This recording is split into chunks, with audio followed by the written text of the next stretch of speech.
and David Warner at the top, Mitchell Marsh the captain, and then Glenn Maxwell, Marcus Stoinis, Tim David, Matthew Wade, Pat Cummins, Ashton Agar, Adam Zampa, and Josh Hazelwood. Not a lot of changing happening there. They're keeping things pretty straightforward, Paul. Yeah, they don't, and they don't across the formats really as well. If you notice, their bowling attack sort of goes across formats into Test cricket as well, which is strange for a team of their note. But it's a tried and tested method, and they will, as I play, Andrew McDonald puts a lot of faith in senior players. He always has done, and standard will show him some good stuff. But I'm really hoping Afghanistan cause an upset tonight. I must admit, I really am. I want the something different to be in the semi-finals. Why not we have something different in the semi-finals rather than the tried and the Australia, India, England, the usual suspects? Yeah. I mean, I know a lot of people have been pulling for the USA as well recently, just as the players come out. I mean, for Australia, though, they want to secure this today, though, don't they? They want to win this game. They don't want to be going into that game with India with some serious pressure on it. No, you don't. No, this is the game that splits the group, doesn't it? You get a leg up here, and obviously I think every team in this group will beat Bangladesh, in my opinion. So you want to get in and you want to get through. And in any competition, getting through to a semi-final is key. You win 2 games on the day and you win a competition. So that's what it's about. Yeah, it's going to be very, very interesting to see how they go. And we'll see what a good total on this pitch is going to be as well. Right now, we're going to listen to the national anthems of Afghanistan and Australia.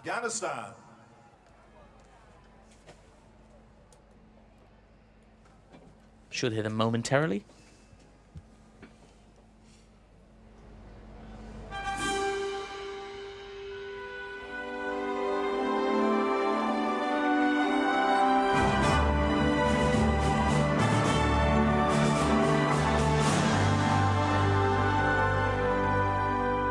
Australians, oh, let us rejoice, for we are one and free.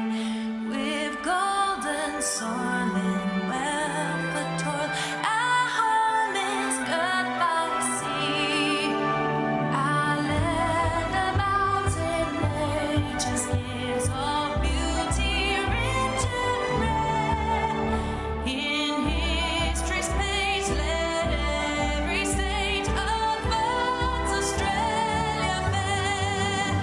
In joyful strains and let us sing of God's Australia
Well, there we go. That's the national anthems of Afghanistan and Australia. It's a big occasion. Fans emotional in the crowd, as you can imagine. This is a big one. certainly for Afghanistan. With Australia, actually they're sort of used to these occasions. They're constantly in the back end of tournaments, the business end of tournaments. For Afghanistan, it's something we're getting more used to, but it doesn't feel any less special. You mentioned we are getting more used to it, isn't it? A wonderful thing for Afghanistan cricket, where it's come from and where it is now. I mentioned Uganda on that journey in the T20. Let's hope one day they can emulate Afghanistan. They're just doing it further on in their journey. They punch above their weight in Afghanistan for their infrastructure and obviously where they're. Well, there we go. That's the national anthems of Afghanistan and Australia. It's a big occasion. Fans emotional in the crowd. As you can imagine, this is a big one, really, certainly for Afghanistan. With Australia, actually they're sort of used to these occasions. They're constantly in the back end of tournaments, the business end of tournaments. For Afghanistan, it's something we're getting more used to, but it doesn't feel any less special. Part of that association. You mentioned that.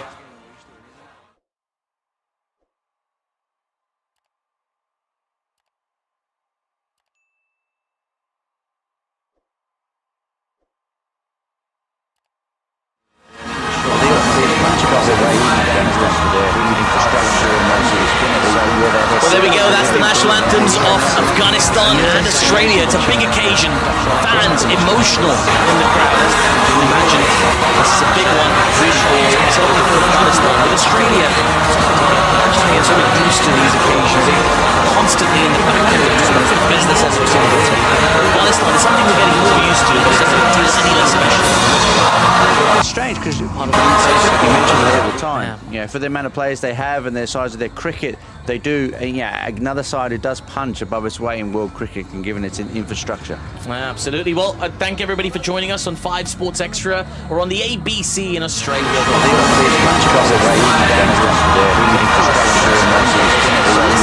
there we go. That's the national anthems of Afghanistan and Australia. It's a big occasion.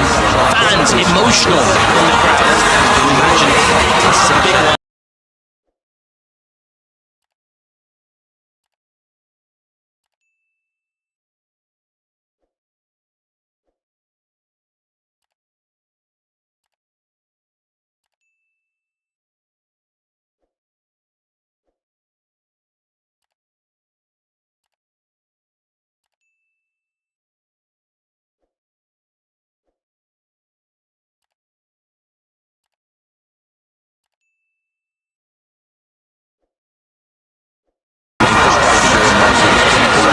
Well, there we go. That's the national anthems of Afghanistan and Australia. It's a big occasion. Fans emotional in the crowd. As you can imagine, this is a big one. It's going to be Ashton Agar to start things off. Just playing his second match of this World Cup. Not been particularly economical. Went for 9s in his previous game. Nearly 10s. See Jonathan Trott in the dugout for Afghanistan, sipping a, I'm going to guess, a latte. He looks like a flat white kind of guy, doesn't he, Jonathan Trott? Yeah, I'm not sure actually. I'm not sure. What do you reckon? Not sure. Something harder, I think. Really? Yeah, harder. Okay. Yeah, black coffee. Oh yeah, for sure. Yeah. White South Africans are not 10 for this. It's hard. It's intense. It's well, there we go. That's the national anthems of Afghanistan and Australia. It's a big occasion. Fans emotional in the crowd. As you can imagine, this is a big one. We put that cup of coffee or whatever it is away. Agar to start things off. It's time for action. Ashton Agar, match of this World Cup. The ball in his hand. And then he comes to Rahmanullah Gurbaz, who works his first ball into the leg side. 9s in his previous game. Second strip. 10. There is no Jonathan Trott in the dugout for Afghanistan, sipping already the service from the. I guess a latte. He looks like a flat white kind of guy, doesn't he? 63 mile an hour for left arm spin. I'm not sure actually. I'm not sure. What do you I'm not sure. Something harder, I think. Really? Yeah, harder. Yeah, black coffee. Oh yeah, sure. Yeah. White South Africans are not 10 for this. It's hard. It's intense. There we go. That's the national anthems of Afghanistan and Australia. It's a big occasion. Fans emotional in the crowd. As you can imagine, this is a big one. We put that cup of coffee or whatever it is away. Agar to start things off. Time for action. Ashton's second match of this World Cup. He misses. Keeper misses. And he comes to Rahmanullah Gurbaz, who works his first ball into the side 9s in his previous game. Well, that one turned a long way. Everybody's in the Jonathan Trott in the dugout for Afghanistan, sipping the service from the. It gets a latte. He looks like a flat white kind of guy. Doesn't he? 63 miles left off speed. I'm not sure, actually. I'm not sure. I'm sure. Something harder, I think. Really? Yeah, harder. Yeah, black coffee. Oh, yeah, sure. White South Africans are not 10 for this. It's hard. It's intense.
Why we thought it is strange when there's a lot of turn that you would want to bowl first and bat second on a turning pitch. Just strange, but obviously Australia have chosen to do that. I think sometimes in this World Cup the sides have learned to try and bowl first to have a look at what the surface does. Sometimes it's easier batting second when you know how to play on a surface. If it's a low-scoring affair, you can be knocked over for 100 playing in a certain way. You get an opportunity to look at it with the ball. So I think maybe sometimes that has come into play a little bit. Do you think after that over, both teams sort of recalibrating a little bit as well? What might be a good score on this surface? We'll find out momentarily as Josh Hazelwood is into the attack. Rahmanullah Gurbaz on strike. Here he comes. Short leg delivery. Under edge. That's going to run away to the fine leg boundary for 4. Nearly chopped onto his stumps, but just got enough on it for it to run down to the fine leg boundary. And that's 4 welcome runs. First runs off the bat for Afghanistan. 9 for no loss. Again, just extra bounce, so it's almost got a glass effect on the surface. It's fresh pitch. It has got a little bit of bounce coming in, so obviously we saw with Agar, and you'll see with Hazelwood, he's going to hit back of a length, isn't he? But it raced away for 4. Just very intriguing stuff happening at the moment in Kingstown. Here's Hazelwood. This is short outside off, left alone. How to play on a surface. If it's a low-scoring affair, you can be knocked over for 100 playing in a certain way. You get an opportunity to look at it with the ball. So I think maybe sometimes that has come into play a little bit. Do you think after that over, both teams sort of recalibrating a little bit as well? What might be a good score on this surface? We'll find out momentarily as Josh Hazelwood is into the attack. Rahmanullah Gurbaz on strike. Here he comes. Short leg delivery. Under edge. That's going to run away to the fine leg boundary for 4. Nearly chopped onto his stumps, but just got enough on it for it to run down to the fine leg boundary. As he jogs in and bowls, and that one's been pushed off the back foot to backward point on the bounce. There is no run. Just hitting that good length there, keeping the batters honest. And again, we're talking about recalibration of scores. And do you think, can players do that on the fly? Like literally go and they're facing over, it's turning. Maybe that 180, 190 isn't on.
Off the mark is Ibrahim Zadran. And that might be one of the reasons why Australia wanted to bat second. The dew might be a huge factor. Yeah. They may feel that the dew is going to take shape, going to come into effect, and there's going to be less second time around. The dew obviously going to slick up the surface. I think that might be a real factor. Yeah, it's very interesting conditions because we've already got dew. I mean, it's the sort of thing you sort of expect to build over the course of a match, dew, isn't it? But it's already there. A lot of moisture on that ball. It's only been to the boundary the one time so far. It went almost all the way along the ground. Now we're just having a look. There's an appeal for one short. I think he's okay though, the batter. That two they took through the covers. We just had another look at it and it looks completely fine to me. It was all right, Paul. What do you think? Your umpire's hat? Yeah, he trickled over the line, didn't he? Yeah, he got there in the end. You wouldn't want a one short. It's like a under 11s, yeah, one short, I get it, but not World Cup cricket. Yeah. Mr. Junjunwala will be on commentary later. He'll give you an earful for a one short. Think outside edge. That ball trickles to short third on the edge of the circle. There is no run. Just a little bit circumspect. Afghanistan so far, 2.4 overs into this innings. It's not the Afghanistan we're used to seeing. They come firing out the blocks. Maybe a little bit affected by that loss, that big loss to India. They didn't have a big time to recover either. Only been sort of a day and a half. No, they've come thick and fast, haven't they, in the Super 8s? The game's sort of really, really quick and tide's moving around. As you see, mid-wickets come across to the offside, giving you the impression of how much spin there is with no mid-wicket in place. Only three fielders in the leg side. Here's Agar in. This is short, outside off and mistimed back to the bowler. There is no run. There's a huge gap there between sort of square leg and mid-on, isn't there? There's that huge mid-wicket region, big gap. But as you say, the ball is turning so sharply. As long as your bowler's somewhat disciplined, you can make that decision and pack out your offside field. One ball to come in the third over. Ashton Agar in again. Bit of flight on this. Driven straight to backward point. There is no run. Another tidy over from Ashton Agar. He's gone for just two from his first 2 overs. Afghanistan moving slowly in Kingstown. 11 for no loss after 3 overs. But then again, Paul, maybe some would make the point that it's worth investing 3 overs in this surface just to get a little read on it.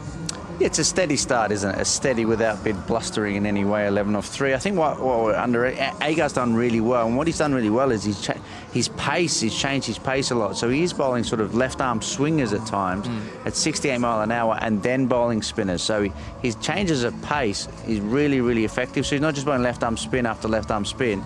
You know, that's why it's very hard to line up, and that's the only thing you can do as a spinner in a short format. You know, can you vary your pace? You always want to hold your line and hold the stump line, but he's varied his pace really well. And obviously, with there being a bit of spin, it's not that easy. As you've seen, they've opened up mid-wicket. Very easy to hit, very hard to hit into the leg side with a straight bat with the ball spinning so much. Yeah, it's been tricky against the spin of Agar. It's been tricky against the seam of Josh Hazlewood. How's it going to be against Pat Cummins, who's running into bowl now to Rahmanullah Gurbaz? Cummins in, good length, and Gurbaz just pulls his bat out of the way of that one as it goes through to the keeper. Sort of a test match style leave there from Rahmanullah Gurbaz. And Cummins, even though that wasn't the paciest delivery, 80 miles per hour, getting the ball to carry up to the chest of Matty Wade behind the stumps. Yeah, the bounce is just getting the ball to carry a little bit further, isn't it? Giving the impression there's a bit more pace in the surface than there probably is. Just extra bounce, a little bit of seam for Cummins as well. So it's not easy. Obviously, these guys are tall, they hit the deck hard, so they will like this pitch, a bit similar to some of the surfaces in Australia without the spin. Cummins into Gurbaz again. This is short and again sort of left alone, unconvincingly, I'm going to say, by Rahmanullah Gurbaz, who's on 4 off 12 now. That pressure's got to be building. I feel like there's a big shot coming from him at some stage. And it's 11 for no loss off 3.2, and they're really struggling. Got a bit of trivia. I'm going to ask you a trivia question, Paul. Ready for this? I'm ready for it. Yeah, it's been a while since I've been in a pub quiz, but it'll be great. This will be fantastic. Here we go. Pat Cummins in the previous game against Bangladesh. I'll tell you, we'll come back to this after this delivery, as Cummins is into Gurbaz, who plays and misses at another one outside the off stump. Seen a lot of these plays and misses. 11 for no loss to score remains. So Pat Cummins took the 7th hat-trick in men's T20 World Cup history in the previous game against Australia played against Bangladesh. It was the 2nd hat-trick in a T20 World Cup by an Australian bowler. Can you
There's a bit of a clue in that. Cummins into Gurbaz.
It's 30 for no loss, isn't it? It is, of course, with one ball to come in the fifth over. And what they've started to do now, as well as the four, and obviously they're looking to take in a couple of singles as well. So they're not hitting fours and sixes. They need to start to rotate, which they have done the last couple of balls.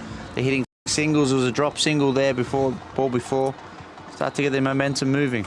It's 29 for no loss. Hazelwood into Ibrahim. This is a back of a length ball, punch to backward point. There is no run, so a really, really good over for Afghanistan there. 12 runs from it. And they're currently on 29 for no loss after 5 overs, with 1 over of power play to come. Remember, they've been put into bat by Australia, who won the toss and elected to bowl first. We're going to have a double change on commentary. Paul, it's been an absolute pleasure. Looking forward to having your thoughts as the day goes on. I'll find out a little bit more about your innings earlier today. I think that'll be interesting. Right now, it's going to be Charlie Taylor taking up commentary. A very good evening to you, Charlie Taylor. Hi, Atif. Hello, everyone. Thank you for joining us on this very interesting Super 8s match. It is backs against the wall for Afghanistan. They have to win today. I hope they're alive there. There are hopes for the semi-finals. 29 without loss. They've been careful so far on what's been an interesting pitch. We've seen some good turn, some good bounce. It's a good one to be a bowler on, you'd say, at the moment. But crucially, they've got 10 wickets in hand. As Abhishek Junjunwala is alongside me as well, that former IPL player.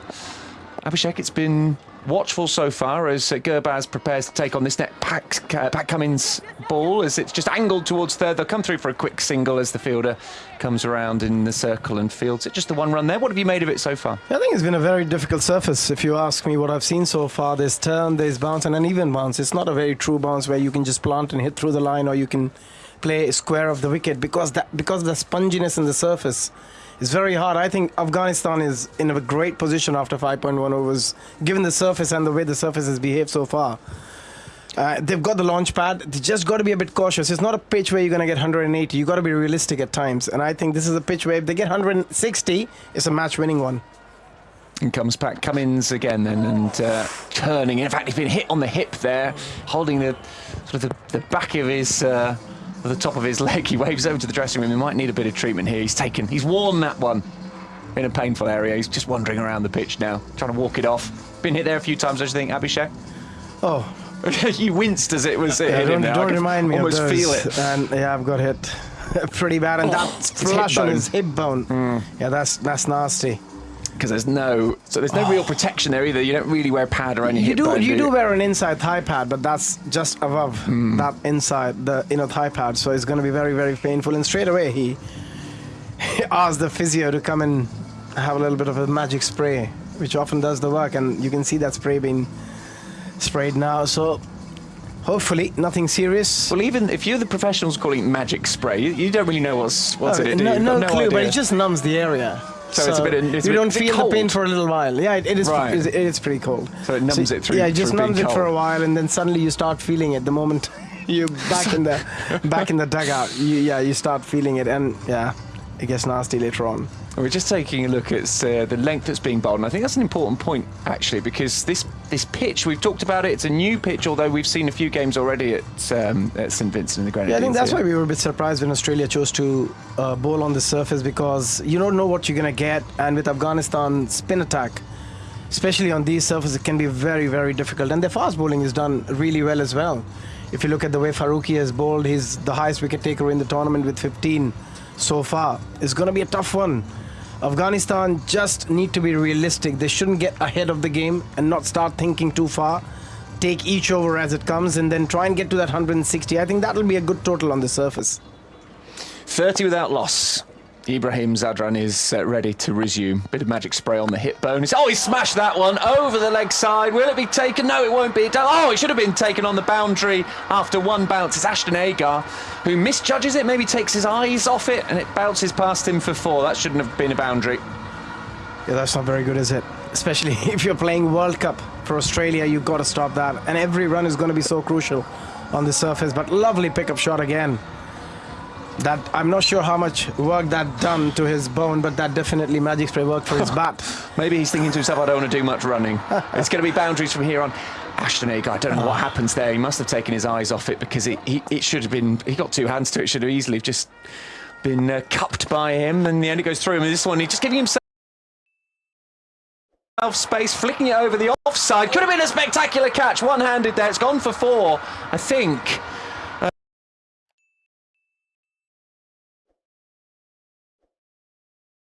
reached out with his right hand. He's got a bit to it.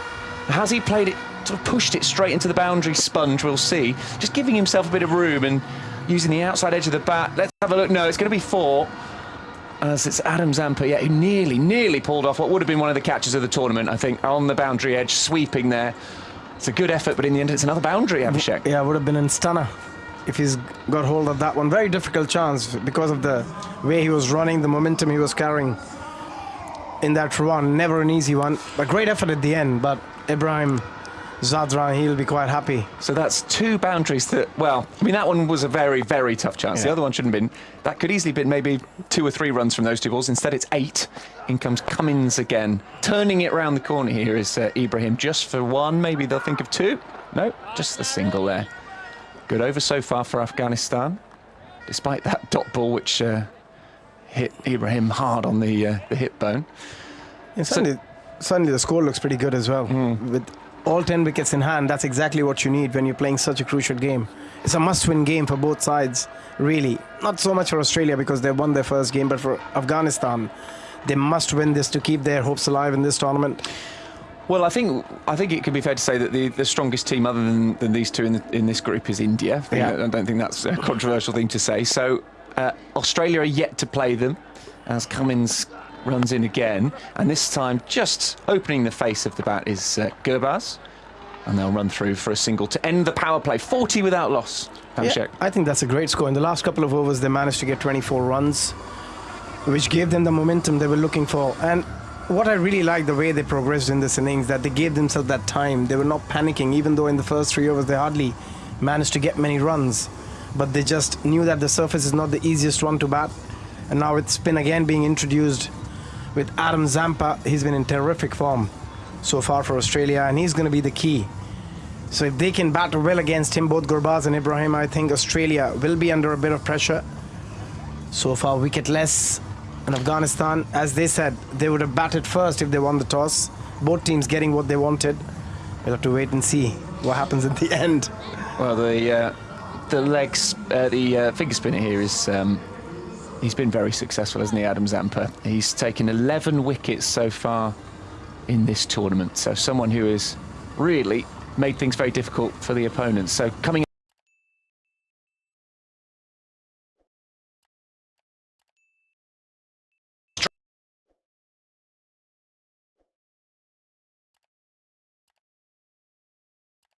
to the power play, fielding restrictions relax somewhat.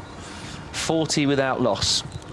And it's Gurbaz who's on strike. 19. Bowling is slow. That's the key on this surface. You don't want to give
he is. I mean, if there's one team, you got to let him do it. Whatever he wants is Afghanistan, isn't it? And this time he's able just to play it into the leg side. This is after the 200 on one leg in the Cricket World Cup. If there's one team in this world, you say, Glenn Maxwell, this is your game. You can choose, you can captain, you can do whatever you want, mate. That was one of the most sensational and incredible innings, because Australia were staring down the barrel in that game. They were on the edge of losing to Afghanistan. Who knows what impact that might have had for the rest of the tournament? Obviously, a tournament they went on to win. And then he came in and...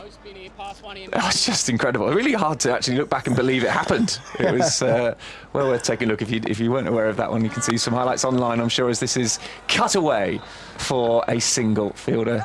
Bit of a fumble. Oh, they're going to come back for two. Or they know they turn it down. Probably a good decision, although the throw wasn't great. And Matthew Wade, wicketkeeper, had to come down to the middle of the pitch to take it. I think it's quite funny. The whole world 50 up, by remembers. the way. The whole world remembers that innings, that 200. And if you ask him, all he remembers is. Yeah, that's what he said. Well, and maybe the pain was almost a good thing for him in that he was dealing in boundaries. We talked about it earlier, didn't we, about Ibrahim here playing only boundaries. Well, in that innings, that was exactly what happened. He couldn't run. That's a phenomenal innings. I don't think we'll see many better innings. Pushing forwards at this one is Ibrahim. No run because Maxwell fields off his own bowling. But that's what frustrates you with players like Glenn Maxwell, and then he goes to the IPL and couldn't score a run. In again, and he attempts a cut shot, but it bounces. A lot of bounce off that ball that goes over the top of the bat of Ibrahim and through to Matthew Wade, who I think is also a bit surprised by the bounce there. He has to sort of take it and his hands end up well above his head. In again, and this one turns sharply. We're seeing bounce and we're seeing turn. It's going to be given as a wide because it's turned so far, it's gone down the leg side. Yeah, I think this Australia is already thinking that we need to get wickets and we need to keep them as low as total as possible, because if you look at the way the pitch is behaving, Maxwell in, only able to defend it really, sort of pushing forwards, no power on it. They will come through for a single because it goes past the bowler. And just another run added, so off the over there, 4 runs, including that one wide, 52 without loss after 8 overs. And Afghanistan is in a great position now to just send a pinch hitter. If there's a fall of wicket, they might just send somebody and try and get some quick runs because they can afford to do that. There's 12 overs left, all 10 wickets in hand on this surface. It's a huge bonus for Afghanistan. And for Australia, I think they need some quick wickets. But as I said, 150, 160 is going to be a very hard chase on this surface. The way it's deteriorating after every over. Well, they do have plenty of batting still to come. They haven't lost a wicket yet, so those options for them are open, depending how long this partnership goes on for. And that's something you see a lot of in T20, isn't it? That sort of playing around with the order as, when's it best to send out which batter, that kind of thing. So we will see what they do. Ibrahim is 20 from 22, and Gurbaz at the other end, 26 from 26 of run a ball. But it will be Ibrahim facing the leg spinner. Zampo flights this one. Pushing again is Ibrahim, not looking to score boundaries off it, but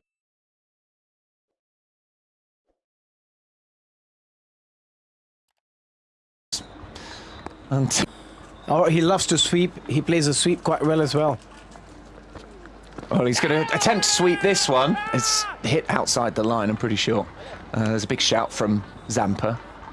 But no run added in the end, just a dot ball, unless they choose to review it, which I don't think they will, because Zampa's heading back to his mark. Yes, way outside the Austin. That would have been a terrible review, one of the worst you would probably see. Well, he was appealing quite loudly for it. He's a bowler. Well, that is true. He's from the Stuart Broad school of appealing, is he? Right, OK. Zampa in again. This one would have been straight out. He appealed that one, but in the end, there is bat on it from Gurbaz, straight to the fielder. Cover who comes round, and there's no run added. Yeah, I like the change-up. He's bowled the slow ones, he bowled a quicker one the previous one, so you got to always change up. You can't allow the batter to know what you're trying to do. You always got to keep them guessing. Gurbaz on strike, sweeps and gets hold of it nicely. Fielder will come round and dive, doesn't take it cleanly, but stops the boundary. The throw comes in, it's not a great throw, and they come through for a couple. Gurbaz on to 28, or is that Ibrahim who's on strike there? They haven't added the score on yet. No, he'll be on 28. Yeah, that's a lovely shot. And on these surfaces, you need to bring the sweep out, because it's not easy to go over covers or just down the track because of the uneven bounce and the way some ball turns, some doesn't. Zampa in again. Pushing forwards once more is Gurbaz. Again, wants take a bit of a risky shot and then get off strike. Not looking to go too hard. This Afghanistani pair. 56 without loss. Well, Australia would have been thinking early wickets here, wouldn't they? They would have wanted to get. They know as well how strong these top two are for Afghanistan. Big part of the way they play the game. He's getting runs early doors. This is driven, just defensively pushed. Nice checked looking drive. No run because it bounces and heads straight to the fielder. So Gurbaz is on 29 off 30. Wonder whether we'll start to see him increase that. Run a ball at the moment. You said they might start to take a few risks, given they've got 10 wickets in hand, nearly halfway through the overs already. Yeah, I think they will. At some point now, they're going to go and just play those percentage shots. You don't need to go mad trying to get boundaries, but you just got to play those percentage shots and try and take the risk against the right bowlers again. You've got to pick your bowlers who you want to go after. And as a batter, sometimes you're more confident against some bowler. Maxwell staying on, attempted sweep shot, no connection on it. May have just brushed a pad or something, not given us a wide, did go down the leg side. Dot ball, it will count as. But looking at Maxwell, the way he has bowled, the way he has turned, it's going to be difficult to go after him. But it's also a better, safe option because the ball's coming into you as a right-hander. It's a bit easier. Maxwell in, this one's wider, attempted cut shot, gives himself room. In the end, he misses it, goes past the bat, straight into the hands of Matthew Wade. And there is, again, no run, a couple of dot balls. Think about, there's a bit of chat there about whether there was an edge through to the keeper. But Matthew Wade, I think keepers generally, when they think they've got one, they tend to appeal quite a lot harder than Matthew Wade was doing there. You've talked about bowlers appealing for everything, as this is this time pushed into the leg side. And they'll come through for two. Well run, assuming they make it. They do. And Gurbaz moves on to 31. And that's what these two do so well. They run between the wickets hard. They've got great understanding because they bat so much together. And often they don't really have to even call out. Just look into each other's eye and they know if they're going to go for that single or not. Maxwell in, pushing leg side again, just using the fact that the ball is quite straight. No real pace on it. It's at 60 miles per hour, so if it's not really turning much, we're not seeing, every now and then it does. That one didn't, right in front of you, so Gurbaz able just to play it in the leg side for a single. 59 without loss, couple of balls left of this over from Maxwell. And again, just playing it neatly for a single here, looking into the leg side. Fielder comes through to mid-wicket area to pick it up. Just another run added, 60 without losses the score, nearly halfway point. Afghanistan will be the happier of the two at the moment. I think so. And the way Maxwell is bowling, brilliant. The length he is bowling, not an easy time to come and bowl as an off-spinner against two right-handers. Maxwell in. Oh, big shot, slog sweep in the air. Will it be taken? No, it's going to bounce just inside the boundary and go over it. First bounce for four. So once again, an over from Glenn Maxwell, ruined by the boundary added there for four more. 64 without loss after 10 overs.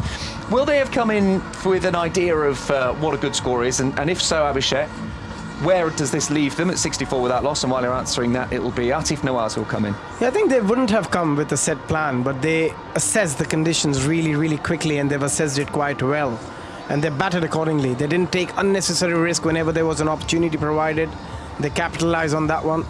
And after 10 overs, I think they are better placed than Australia. Australia will be under pressure looking at the conditions and the way the ballers behaved, Atif. Yeah, they most certainly will.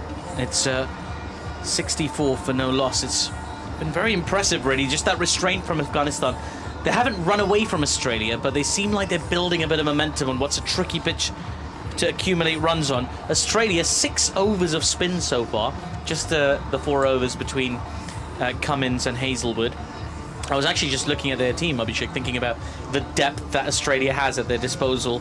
I mean, Cummins hasn't even played every game. You've got the option of playing Nathan Ellis, you've got the option of playing Mitch Stark, you know, you got Hazelwood in today, you got Cummins in today. I mean, this is some serious depth in the fast bowling department from Australia. It's unbelievable. And the talent they have, and players keep coming. They keep churning out those players because of the system they've put in place over the years. And you know, if Australia is in any ICC event, in any World Cup, they are your biggest threat. And we have seen that, and that's the reason they've won it more than any other team in the world. But I just feel that The way Afghanistan has gone about their business so far, they're looking great at the moment. They haven't panicked at all, even though they didn't get any runs in the first 3 overs. They looked very calm. I think they had a set plan.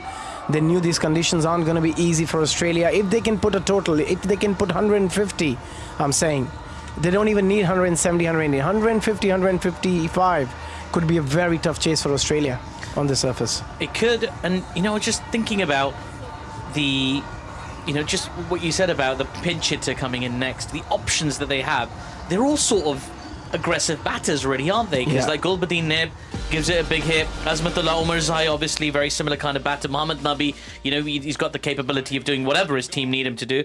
And then you got Karim Janat as well today. There's some serious hitters in that Afghanistan team. Oh, that batting order looks brilliant. The bowling order looks even better.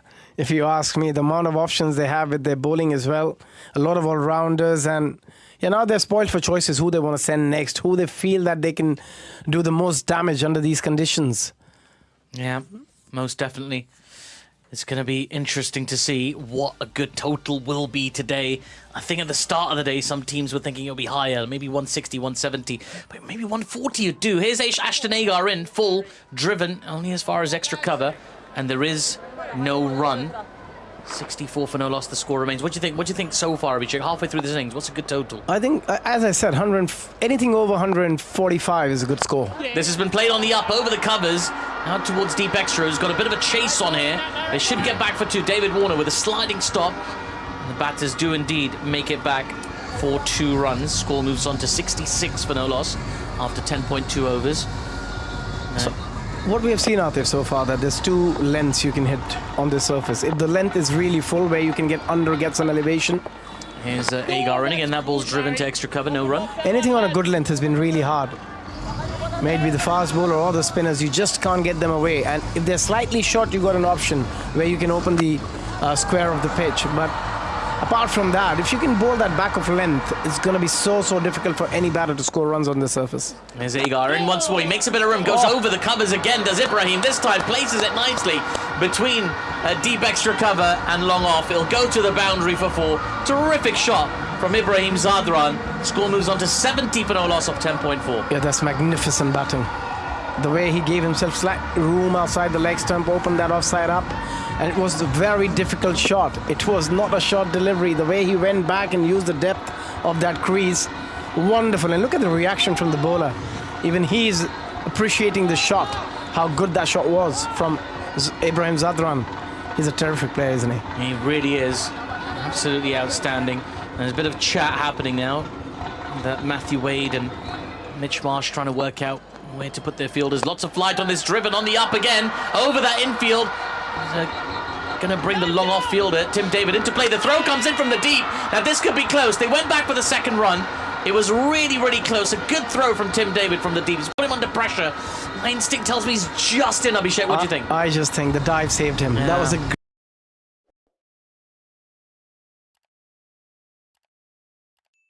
great dive. A lot of times you see the batters not going for that drive, but he realized that he can be shot and put in that big drive.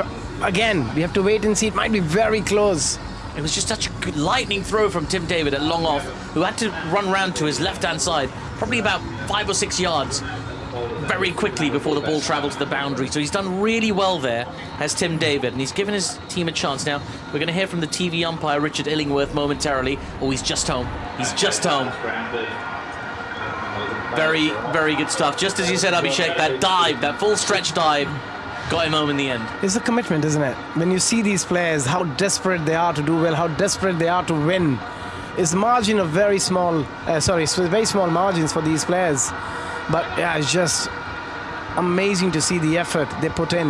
Yes, Rahmanullah Gurbaz, who's still on full stretch on the ground. He's getting a bit of treatment from the physio.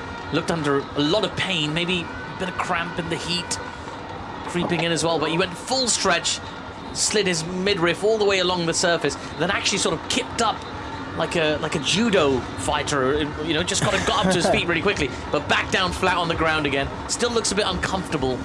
Maybe that dive has taken a bit of wind out of him. Yeah, maybe, when you dive, you get a little jerk on your back. Yeah. Probably that's exactly what has happened. He's just... And sometimes you can end up getting a bit of spasm as well, and hope that's not the case. We'll have to wait and see. He looks all right. He's still struggling a little bit, but what an effort. Every run is going to be so crucial on this difficult surface. But this forward especially, they batted so well. And again, choosing the right option. Not going against the spin, going with the spin, trying to go over covers. But you've got to have a lot of skill to do that. Yeah, I mean, Jonathan Trott has been such a wonderful addition to this Afghanistan team. He's already contributed so much, but just that tactical depth that he's brought in is not on another level. And also, I think what he has done really well, he's given them clarity. He's given clarity to all the batters, that what is their role in the team. Here's Agars, that ball's played slightly uppishly down towards long on. They've called for 2 early. Fielder is very deep set. It's Maxwell, they're taking on the throw, and he couldn't get a direct hit. Another really well run 2 there, taking on the arm of Glenn Maxwell. Better you guys than us. 10 runs off that over from Ashton Agar. Afghanistan 74 for no loss after 11, with Gurbaz on 36 off 35, Ibrahim on 32. As we take another look, a direct hit from Glenn Maxwell, and Ibrahim Zadran would have been short of his ground. Yeah, they're playing with fire at the moment, both these players. Back-to-back in 2 deliveries, they could have been out.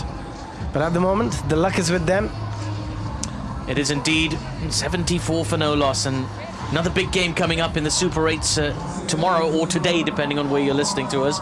It'll be England against the USA for the very first time in T20 international cricket. That game will be live on 5 Sports Extra. You can tune into that from 3:15 in the UK. And it should be very, very interesting. A must-win game for England after they lost to South Africa in their first Super 8s game. If they don't win that game, England, well, that would probably be the end of their defense of this World Cup crown.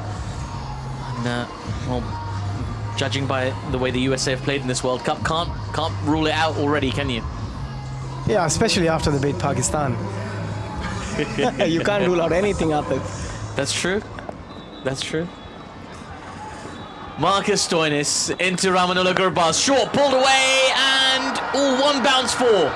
I thought it might have gone all the way. It was the shortest boundary in Kingstown. But it's 1 bounce 4. Stoinis introduced into the attack and dealt with straight away. Afghanistan continue to roll here. 78 for no loss after 11.1 overs. They're putting a lot of pressure on the Australians. A lot of pressure. Again, look at that shot. Look at the swivel, the way he pulled that ball. It was complete control when he played that. There was a deep square leg, absolutely no chance to cut that off.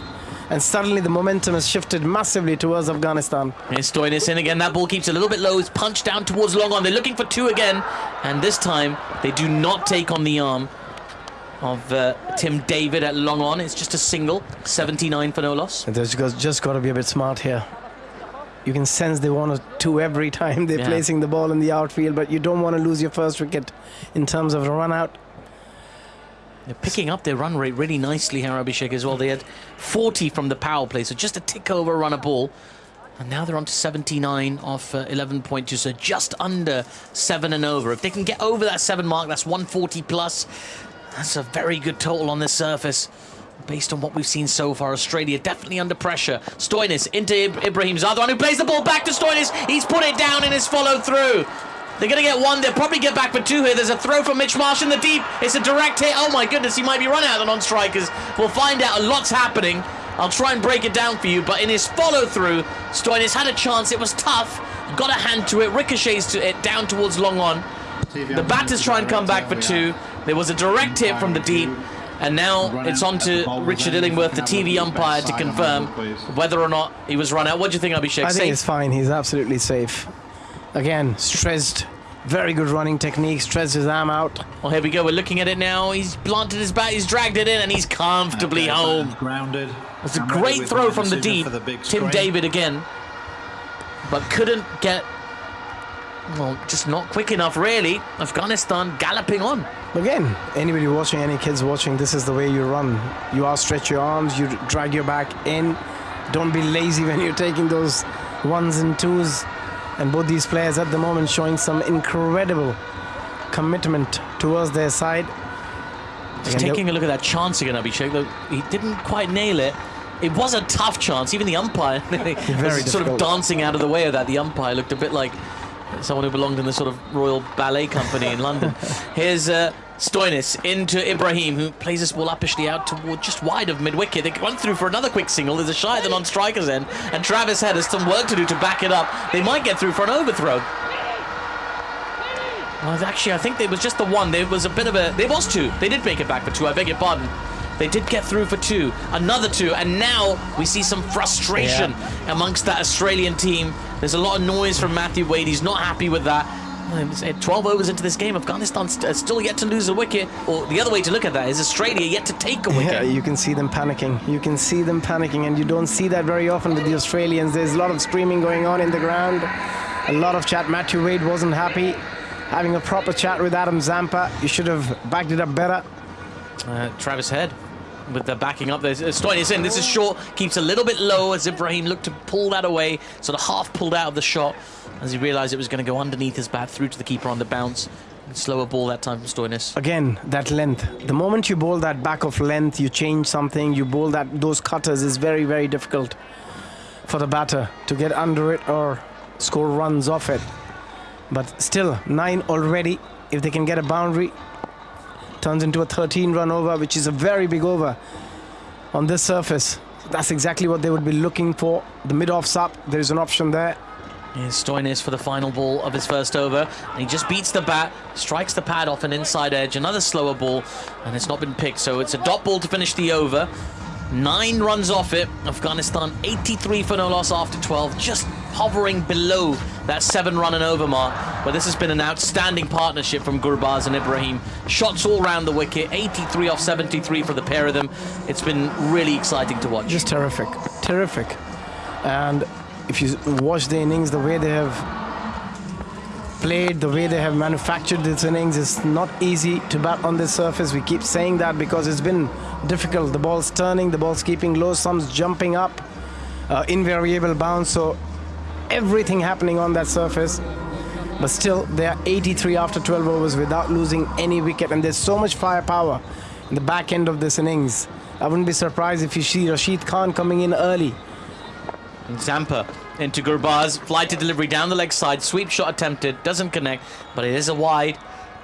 And now that net run rate, not net run rate, their run rate I should say, is bang on 7, 84 for no loss. I think this is where there will be a shift. They will try and go hard against Adam Zampa. This is where they will try and take the game on. Here's Zampa in, lots of flight on this, he's gone after it, he's hit it straight as an arrow, down the ground, over the long on boundary for 6.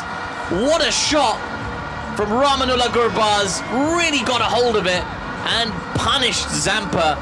Closing in a half century as well as Gurbaz, as Afghanistan moved to 90 for no loss after 12.1. Again, look at that shot. The way he held his pose, great weight transfer into that ball. It's for slightly fuller, was in the hitting arc. Here's Zampa in again. That ball is very, very close. Big appeal for LBW. The umpire shakes his head. Oh, it looked very, very close to me. I think it's worth a review, potentially. Australia having a chat. Matthew Wade, he's not sure. They're all chatting. They're looking towards the umpire. Has the signal come? I think it has. Has it? I think it has. Well, the players have congregated. There we go. There's Richard Illingworth, the TV umpire. Review for LBW. What do you think, Abhishek? It looked very close to the naked eye. I think that's going to be out. That's very, very close. Unless he got an inside edge. This is the reprieve Yeah. that Australia desperately wanted. This partnership is really threatening. Let's have a look. Fly to delivery. Is it pitching in line? Yes, it's pitching in line. It's straightened. If it doesn't have bat on it, oh, it's close to the inside edge of the bat. If it doesn't have bat on it, I'm thinking that's really close, or maybe just sliding. Because the umpire is not giving it out, if it's just clipping, that's the only thing which can save Rahmanullah Gurbaz. If the ball is not hitting flush on the Oh, there we stumps, go. it It's an just inside clip. edge. Yeah. It's an inside edge. Rahmanullah Gurbaz will survive. There's an inside edge. And so Australia searching for that reprieve, don't have it. Rashid Khan in the dugout. There's a big smile on his face. He's relieved. He wants to see this pair continue to bat. And why not? Afghanistan on 90 for no loss after 12.2. What are the odds he's going to go again? After Adam Zampa, he's going to try and launch him again. Well, he needs 3 for a half century over Gurbaz. 47 off 39. It's so impressive. Adam Zampa. How does he come back from that review? In he comes now to Gurbaz, who comes down the ground. Oh, it's a mis-stumping. Oh, Matthew Wade has completely botched that stumping. It went through the batter. He went down the ground at Gurbaz, dancing down the wicket, misses the ball through to Wade, who does not collect cleanly. He fumbles, and another chance for Zampa, and Australia goes begging. That's just poor behind the stumps. He did launch. You could sense that he's going to try and take Zampa on in this over. You had that feeling. This is the time they want to really get a move on, put that pressure back again on Australia, try and get to the 160. I think if they get 160 here, Arthur, Australia is in a massive trouble against their bowling. Zampa, what's he going to do this time? A bit shorter, and Gurbaz opts to just work the ball sort of towards mid-wicket. Zampa does his own fielding, tries to throw the ball back to the keeper and falls over doing so. The ball just spins back towards him. It doesn't cost him anything.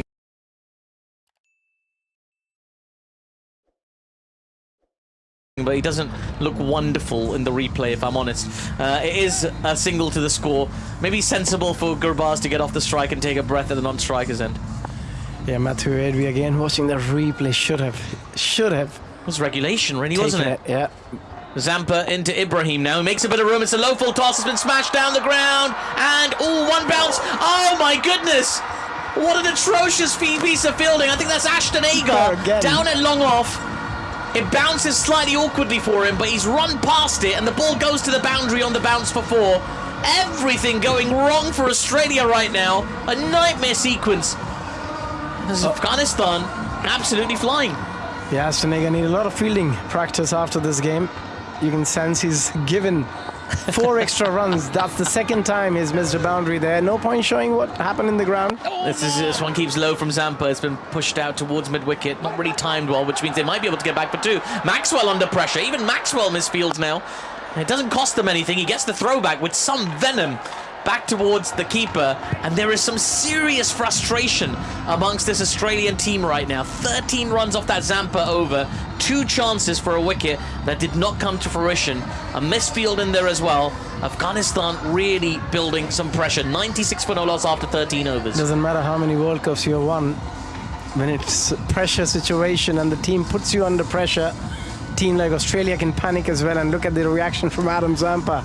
Well, the reaction from Ashton Agar was hilarious. I mean, yeah. if you're good at lip reading, it's not pre-watershed friendly anyway. What he said, but he knew immediately what had happened as it went past him. That frustration, goodness, it's like when you go to the laundrettes, right?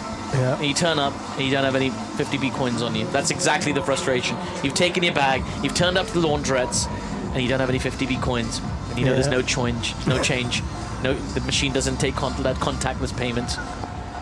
Need your 50p's. So frustrating. Hazelwood into Ibrahim Zadran. As that ball's been blocked back to him. There is no run. And surprised to see Hazelwood back in the...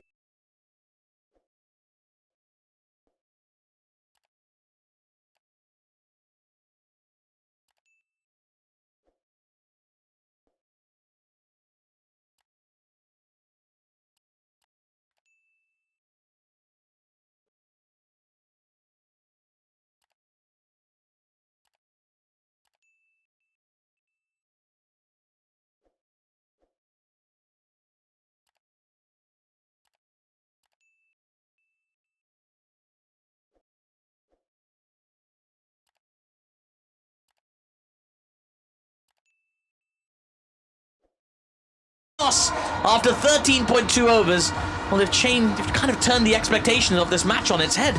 Completely. Again, slight room outside the off stump with the third and point inside the 30-yard circle. That was easy picking. Free hit for Ibrahim Zadran. The way he's been batting all evening on 45, 39 deliveries. Hazelwood into Ibrahim again, who punches that ball back to the bowler. There is no run. Hazelwood not used to being carted off to the boundaries with such ease by batters. He was so tough to play. I mean, the first 2-3 overs of this game, Abhishek, it was a different story. The ball, the test match style leaves, batters being squared up, seam movement, everything. But now these batters they're used to the surface and they're scoring runs very freely. But that's with any surface. Once you give yourself time, you assess the condition, you get set. Even you can make the hardest pitch look easy. Hazelwood, and again, that's a short looping delivery down the leg side. It'll be given a wide by the umpire. That's another bonus one for Afghanistan. They're really building some momentum here now. And this is ominous for Australia, as you say, 150, 160. It's a tricky chase. But you can do that when you're batting first. Yeah. But when you're chasing 160 and if you're 10 of the first 4 overs, then you start panicking. You start playing those shots which are not required and you start losing wickets. And that's the other advantage of batting first on these conditions, on these tough pitches, because you don't really have any scoreboard pressure. Hazelwood into Ibrahim. Zadran again, back of a length, is pushed just wide of Mitch Marsh, who makes a full length dive. They do get through for a single. 102 for no loss. Well, you know what it is, Abhishek, you bring that up. I was just taking a look at the Australia-Scotland game, where Scotland put on 180 for 5. Now, Australia in their power play scored 36 in the first 6 overs, and then upped that to 74 from 10. So they still had quite a big chase ahead of them. They're a team that can really improve that run rate very quickly. They have the firepower. They have Marcus Stoinis, who can change the game very, very quickly. They have a lot of firepower. Mitch Marsh, David Warner and Travis Head. Then you've got Wade, the back end of the innings. So they've got all bases covered. But I'm saying against that bowling attack on a spinning track in a slow pitch, and there's a lot happening on that pitch if you watch the game so far. So it's going to be a tough chase. Hazelwood into Gurbaz, who flicks this ball off his pads out towards fine leg. Fielder in place, it'll just be a single. He's inching his way towards that half century. He's on to 49 off 42. Ibrahim is on 46 off 41. So they're both closing in on a half century at the moment. There's a race to see who gets there first. 1 ball to come in the 14th over. 103 for no loss so far, Afghanistan. And I think the bowling attack, Afghanistan has got as good a bowling attack as any other side in this competition. You look at that bowling attack. Fazalhaq, Farooqi, he's the highest wicket taker. Then you've got Naveen-ul-Haq, Noor, Ahmad, Rashid. You've got Karim, Janat, Mohammad, Nabi. Unbelievable. Hazelwood in again. That ball's been guided off the back foot to backward point. Diving stop. Do they get through for a single? They do. So Ibrahim will keep the strike. 14 overs gone in this Afghanistan innings. The score is 104 for no loss. And if you're just joining us, Australia a little bit earlier won the toss and opted to bowl first on a surface where they thought dew would be a factor. Australia have been poor in the field so far today, it has to be said, with some chances put down, a stumping opportunity missed, and even some run-out opportunities that they've missed out on. But Afghanistan have really applied themselves on what's been a difficult pitch to bat on, and they've built a brilliant platform here, Abhishek. Yeah, the way they've fielded so far, looks there's something very greasy for dinner. All of them. They've hardly managed to get their hand on the ball. Well, there's grease on the outfield, I suppose. There's a swimming pool on this outfield as well. We saw a few of the Nepal players a couple of nights ago just jump straight in there, fully clothed. My kind of swimming, man. Fully clothed. Ashton Agar in for his final over. He's been very economical, just gone for 12 from his first 3. In he comes to Ibrahim, who chops on the first ball, runs through for a quick single to backward point. There's a single taken, 105 for no loss. At the moment, they're playing tip and run. We used to play as kids that if you hit the ball, you have to run. That's exactly what these two are doing. Doesn't matter. They're running twos as well. They're running twos as well. There's a long on and a long off in place. There's a deep mid wicket. There's a deep extra cover. And a deep backward square leg. Everybody else inside the circle as Gurbaz surveys the field. He just wants a single, really, to get himself to that half century and then tee off for the final 5 overs. That's probably what he's got in his mind.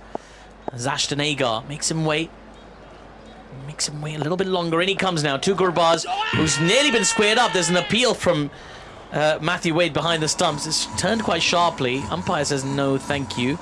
I think it's just a bit of turn that's got him excited. I'm not sure if Afghanistan is worried after looking at that, or Australia. That's the big question here. It turned sharply off a length, didn't it? Straightened. Here's Agar into Gurbaz again. Well, Gurbaz makes a bit of room and flicks that ball out towards mid-wicket. They'll look for 2 here. No, they'll settle for the single. But the single does get Rahmanullah Gurbaz a half century. He fist pumps beside himself. All of his teammates in his dugout applaud him on their feet. It's an invaluable half century for the Afghanistan opener. He's got it off 44 deliveries, and now Abhishek will be looking to tee off. Yeah, he's not going to get many better half centuries than that against a very strong opposition, against a brilliant bowling attack. That was a very measured innings. Very calm, very collective, just assessing the condition and playing accordingly, which makes more special. Agar, and again that ball turns and it's been pushed to extra cover for no run. There's a lot on the line here as well, Abhishek. I mean, look, for Australia, if they lose, they get another crack in their next game against India. But for Afghanistan, they lose and it's over. Yeah, that dream is over of making the World Cup semi-finals. Agar into Ibrahim again. There's a short top edge and there's a brilliant stop at short third inside the circle, which prevents the boundary. But they do get through for a single. 107 for no loss. Ibrahim is on 49 at the non-strikers end. A few nervy moments for him to face. But Gurbaz now, I mean, what a year he's having as well, Abhishek. Won the IPL, was in that final, just squeaked into that final after The other 8 overseas had to leave as the next ball has been pushed out towards mid-wicket. They're looking for 2 here. They're going to come back with a second. This could be tight. Maxwell with the throw. It's too wide. And they do make it back comfortably in the end. It was a good over from Ashton Agar despite that double at the end. They're only 5 runs from it. He's been outstanding today, Ashton Agar. 4 overs, no wickets, just the 17 runs for him. But Afghanistan have seen him off. And the last 5 overs could be very, very lucrative for them. 109 for no loss Afghanistan after 15 overs. Well, Paul's going to be back on commentary, Paul Horton, and Charlie Taylor's going to take over for me momentarily. But just before I go, I like to do this thing, as you all know, which is a score prediction, exact number. Let's get yours first, Paul, quickly. 157. 157 says Paul. Charlie Taylor, what's yours? I think slightly higher than that, the way they're going. Still got 10 wickets, so I'd say 168. 168 says Charlie Taylor. And Abhishek Junjunwala, what do you say? 163. He says 163. Splits the I'm going to difference, go of course. 155. In comes Stoinis. It's full and driven, and it'll go towards the fielder at long on. They'll just get a single from that one. So Stoinis being brought back on. Only bowled 1 over up to this point, and he went for 9 runs. 110, and that's the 50 as well now for Ibrahim Zadran, who joins his partner Gurbaz on 50. This one just 2 balls slower, 46 balls to get there, but still excellent from these 2, Paul. They've been fantastic, haven't they? 110 without loss of 15.1. Afghanistan were brilliant, setting up a wonderful platform. And we know the statistics in T20 cricket.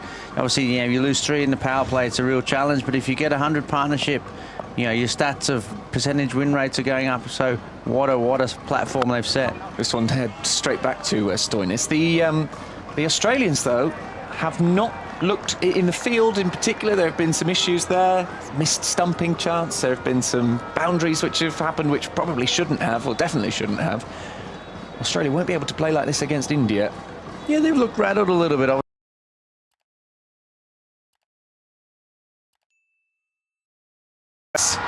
Gurbaz is going big now. He's up to 58 with just less than 5 overs to go. This is the moment Afghanistan are going to start going big. 116. They're targeting Stoinis a little bit, and Afghanistan here really taking this game by the scruff of the neck.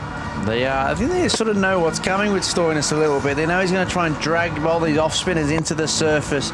He sat deep and pulled at 84 metres. A wonderful shot. But 10 wickets in hand, 4 overs to go.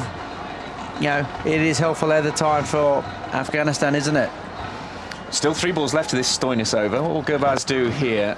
A little bit leg-sidey. He's able just to gently nudge it. And thought it was going to go all the way for 4 there. Warner is coming round at long leg to stop it. Full-length dive he had to make there. I feel like we haven't really heard of Warner on the evening. He had a quiet evening, and the ball's not really travelled to him. Every time the ball's travelled to Ashton Agar, he's missed it anyway. So he's bowled lovely, Ashton Agar, but his fielding's been really atrocious. The highest partnership in this World Cup is these 2, 154 against Uganda, but still these 2 have been very good for Afghanistan and have been for a while. And the exciting thing is, I think, for Afghanistan, as Stoinis is in again, a little bit short, coming down the wicket here is Gurbaz. It's in the air, should be taken, and is, and it's Warner, that man we just talked about.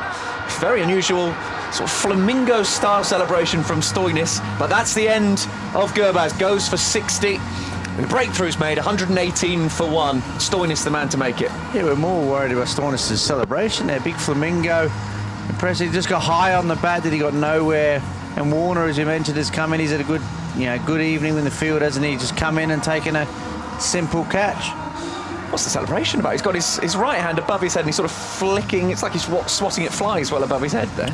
I have absolutely no idea. No one really knows what celebrations are about, do they? No. Do you pre-plan a celebration? Very unusual. And then his other hand comes up and does it as well. Looks very strange. I don't know if that's something that Stoinis has done before. But Gurbaz, what I was going to say, the exciting thing about these 2 batters, okay, one of them's out now, but the fact is they're both so young, 22 years old. They've got plenty of cricket ahead of them. It's very, very exciting for Afghanistan. Is. It's going to be Omarzai who comes to the crease now to join them, which is him being moved up by 1 slot here, according to the team sheets we were given. So they are playing around a little bit. I mean, they can do. They've only got 4 overs and a ball left to go. So Azmatullah Omarzai comes into the crease, and well, he'll look to continue exactly where Gurbaz left off. 118 for 1. Afghanistan in the box seat at the moment. Of course, Australia, very strong team with bat in hand. We will see there is a lot of dew around, a lot of humidity today, so that fielding is not easy, I don't think, in these conditions. Stoinis in again. Now Omarzai is able just to defend, or they're going to come through for a single. It's a shocking throw at the stumps. In fact, they were going to look for the overthrow. In the end, it's not there. It's Glenn Maxwell who threw at the stumps. There was no one there backing up, and it was miles away from them. So in the end, an easy way to get off the mark. A great bit of fielding, came in tight, bit of a mix-up, and he came through for the single, but he only had one stump to aim at, and he went absolutely nowhere near it.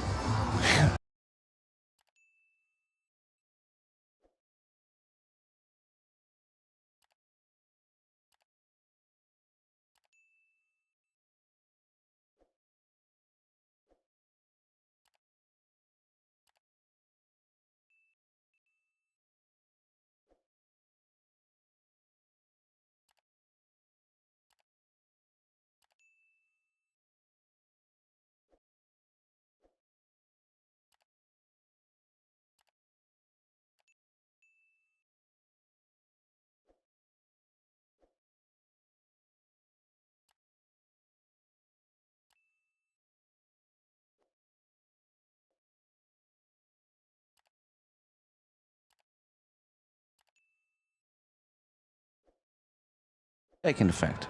Well, he's gone for 25 runs from his 3-0. And I said, sort of almost flippantly, in a way, saying, well, if Afghanistan can get a 100-run opening partnership, thinking, well, it's unlikely, but, you know, we'll give them a great chance of getting there. Well, that's what they've done here. You said to yourself about 100-run partnerships really increasing your opportunities to win games. It just gives you such a good platform, especially at the top like that. Hammered through extra cover. Fielder will be on the boundary. Agar it is, who for once picks it up cleanly. Yeah, no bounce there for Agar. So when it's rolling, he looks like he's comfortable. So when the one ball bounces just in front of him, he's not sure what to do. What difference do the floodlights make on days like this? I don't think they make too much difference. Yeah, they're obviously good floodlights. I think they're poor floodlights. Then you can't see, can't they? But most grounds have good ones, don't they? Zampa in. Oh, bowled him! Attempting to pull Omarzai. He's been there just a couple of balls. He's missed it. Top of middle stump, and Zampa picks up his first wicket of the day after a couple of singles in this over. 121 for 2 now, a couple of breakthroughs in quick succession. Yeah, it just zipped through, didn't it? Zampa like out the front of the hand a little bit, sort of zipped it through, not as big a leg spin, just sort of carried on, didn't turn and grip in the surface.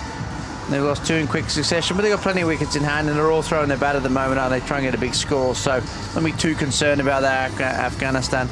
They just want to keep the momentum to the end, don't they? They don't want to peter out here to, you know, a poor finish after what has been a magnificent opening partnership to set the game up for them to get a good total, which they can hopefully defend with their really good bowling attack.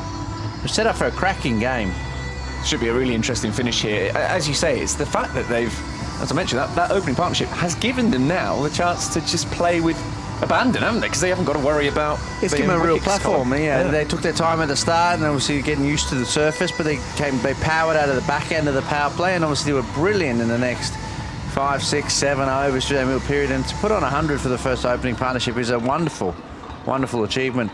Let's just hope that the middle order can carry on here, rather than they don't lose too many wickets. Karim Janat is the new batter. Not really got going in this tournament with the bat yet. Defending. Nice defensive shot from Janat on that one. Just looking a bit like red ball cricket there, the way he got his bat right behind it, especially after some of the shots we've seen in the last couple of overs. Yeah, he's had a 1 not out and a 14 with the bat so far in this World Cup. Want a few more than that if he can pick up a few boundaries for his side today. I expect that's the job they're looking for him to do. As Zampa is in again. He's driven straight back towards Zampa, but he can't take it cleanly, which means that they'll come through just for a single there. Got one hand to it, wasn't enough to stop it.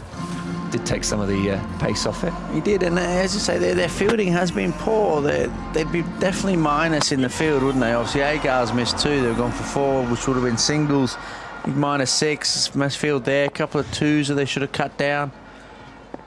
And put walking in, it's a drag down, but it's in the air, top edge, should be taken, and that is well, it's not a perfect bit of cricket, but it picks up a wicket, and it's the man they would have wanted as well. Ibrahim goes 51, a real drag down from Zampa, but sometimes that surprises the batters. Yeah, I don't think it was. I think it was. I think it was a seam-up delivery from Zampa. It looks like he's tried to bowl a bouncer. The ball is, he has, and that's why you hear the oh my God, so it's right out the front, bouncer, and it's taken everyone by surprise. Matthew Wade was ducking for cover. So he's rather than a traditional leg spin, he's trying to bowl one like a fast bouncer, and it's taken everyone by surprise, including the batsman. He's got obviously a outside edge, and they've gone straight up in the air.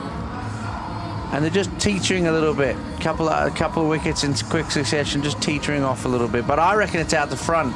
Because Matthew Wade was ducking for cover, wasn't he? Obviously knew what he was doing, Zampa. Surprised me, surprised the batter who's coming out of his crease, trying to smash it over cow corner. And it's Rashid Khan who comes in now, captain. This is a move, isn't it, designed that he's played a lot of T20 cricket around the world.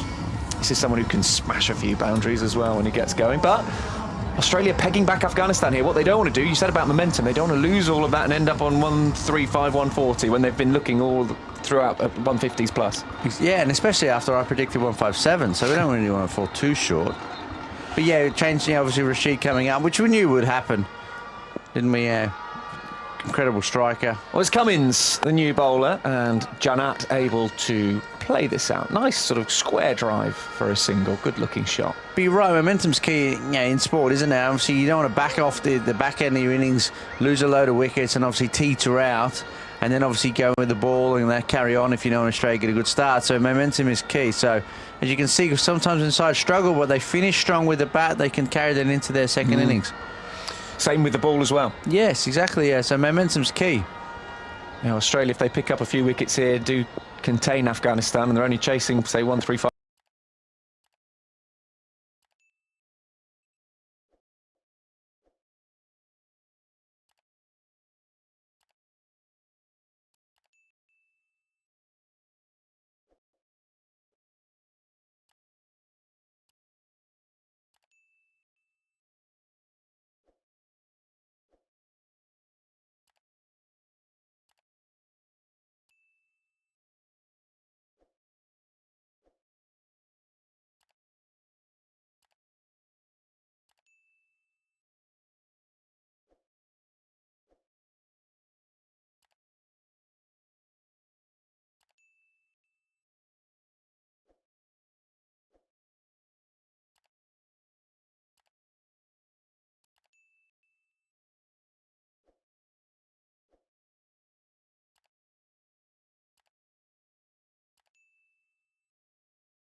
Like a slower ball bouncer, obviously the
T20 international hat-trick.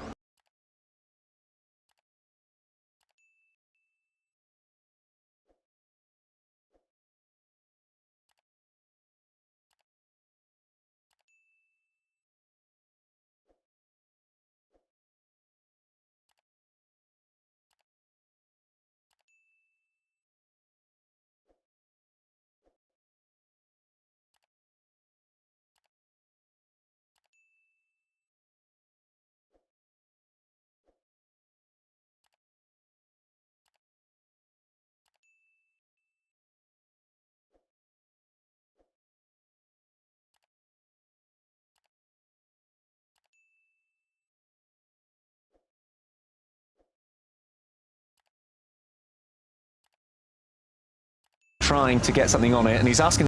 They're sort of things that haven't really gone for Australia. They've misfielded a couple of run-out chances, a stumping chance, a drop catch there. Last ball of this over, coming down the pitch here, Rashid gets hold of it. Is it big enough? Straight to the fielder. It's Tim David. He won't drop it. It's down his throat. Cummins picks up another wicket, and they're falling quickly now. Rashid has gone 126 for 4. A couple of overs left here. Afghanistan, they were going so nicely. It's being held up here, Paul. Yeah, they are. They're really trying to explode, aren't they, and finish strong. And they're just struggling and tailing off. The momentum is the wickets. They're just losing the wickets. He's trying to clear downtown, but he's held out it wide, long on. And they're tailing off, aren't they? 126 for 2 overs to go. And all what we thought was, well, we 150, 160. Now it looks like it might be in the 140s. And I don't think that is as imposing as it once should have been with this start they got. Well, it'll come down to how they get on in these last 2 overs then. 126 for 4, a collapse from Afghanistan, who 121 for 1. They've lost, well, they were 118 without loss, so they've lost 4 wickets for 8 runs here. This is not at all in the script that Afghanistan had. They had that first opening partnership of over 100, 118. But since then, they've been unable to get going. Australia have sort of taken that small chink in the armour and they've really capitalised on it, made the most of it. 2 overs to go. Janat and Nabi at the crease. Janat on strike, as this is defended this time. No run. Oh, just 11 balls to go, and this run rate has massively come down from Afghanistan. They've got to find a way to pick up boundaries here, which is what Rashid was trying to do. Never really got hold of one properly. He was lucky the ball before that hung in the air a long time, that head couldn't catch. But this one was a much easier effort from Tim David. 11 balls to come, 126 on the board. It's Hazlewood bowling to Janat. Oh, this one again is high. He's not got hold of it. It won't clear the ropes. Is there a fielder underneath it? Oh, it's making a real Horlicks of that one. Agar, it is again. He's had a horrible night in the field, Ashton Agar. He got underneath it and then what slipped? He's holding his boot. Almost like he's dealing with a bit of cramp, the way he was pulling his foot back there. But he slipped over just at the crucial moment, Paul. Yeah, the ball follows you, doesn't it, when you have a night like this? It's hard, it's not easy. It's a cross-seam delivery. He's got up and under it. Agar has to run back from cover. And then he's turned around, he loses his footing. I don't think he's got in anywhere near the right position to take that. I don't think he slipped. I think he's just changed. He's realised at the moment the ball's coming very close to him that he's not near it.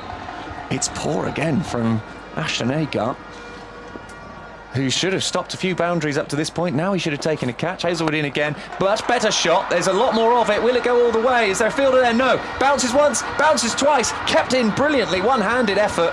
So they'll come through possibly for a second, maybe. Is it? A 2, I think they've run. Brilliant bit of fielding it was by Cameron Green on the boundary. I thought that was going to be a 4 the way it was going. He's a tall man, managed to get his left hand down there. Brilliant bit of fielding. Again, he overcover. I was thinking you're going to see a 4 after a drop catch, which is what normally happens. Brilliant bit of fielding through his legs.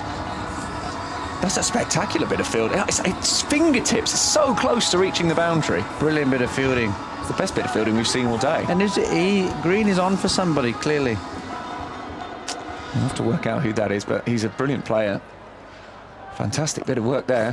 Hazlewood in, and this one takes the top edge. Will be 6 or 4. 6! Gosh, that has flown off the bat. Absolutely flown.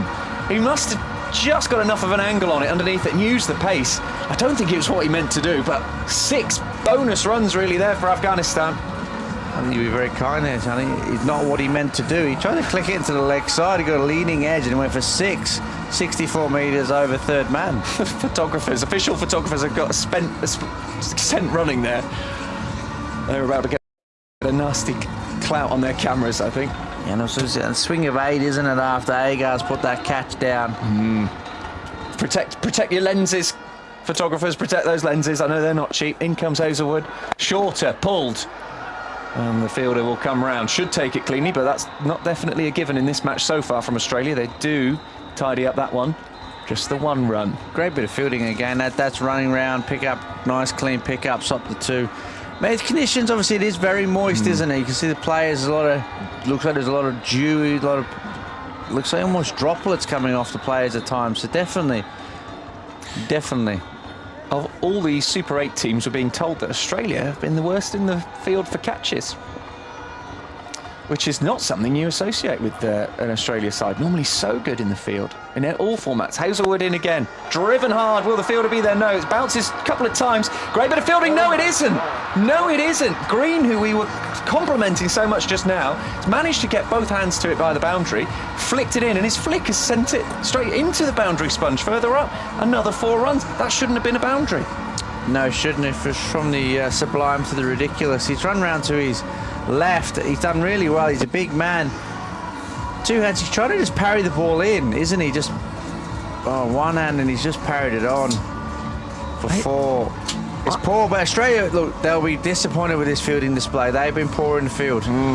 Dropping catches, missed fields. They have been really poor, and there's small margins in T20 cricket. Small margins because obviously the games are quite close, so extras can be a real breaker, and also the fielding is huge as well. Fielding is huge. 1 over to come. 1-4-1 is the score. 1-4-1 for 4. And if it does come down, you say small margins, if it comes down to 2 or 3 runs, which it easily could do, Australia will look back and say, well, we know where those runs came from. Yeah, they came from some fielding. Well, no, you can take your pick out. Ashton Agar. Yeah.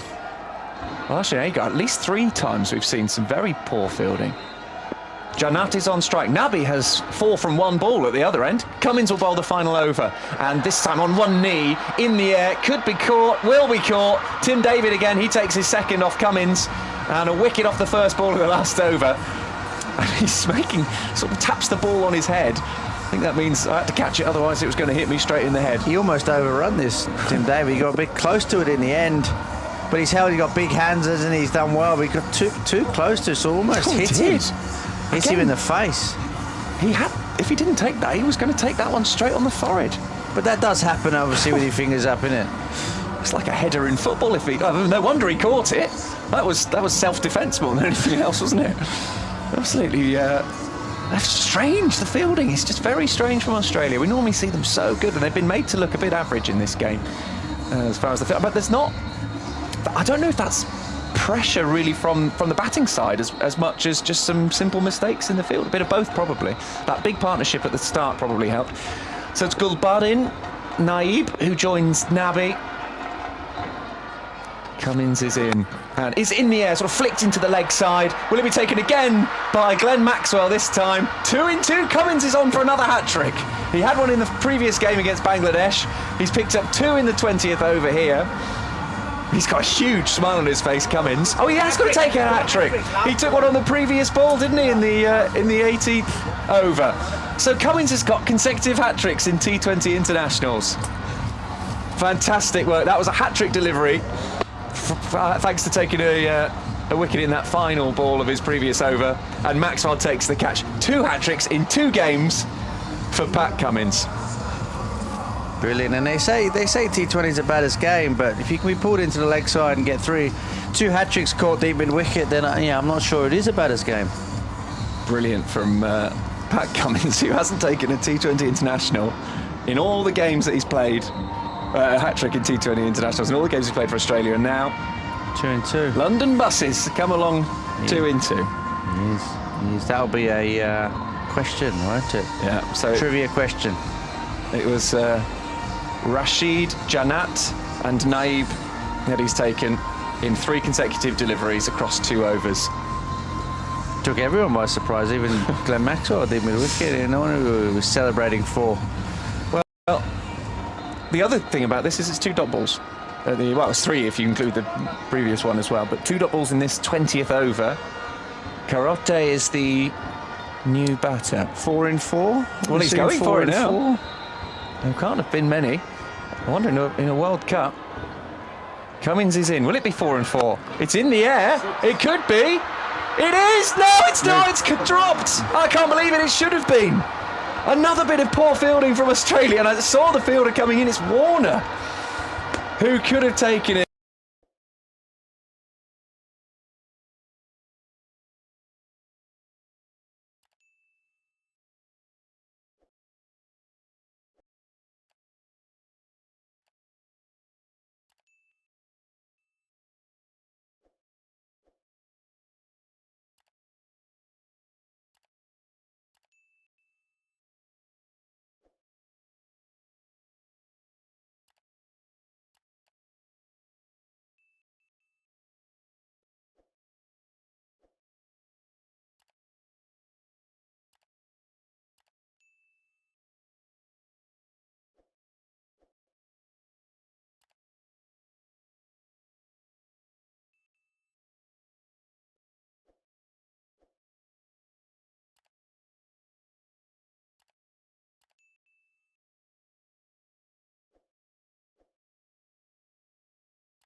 yesterday? Well, Henry Moran is on the Test Match Special podcast.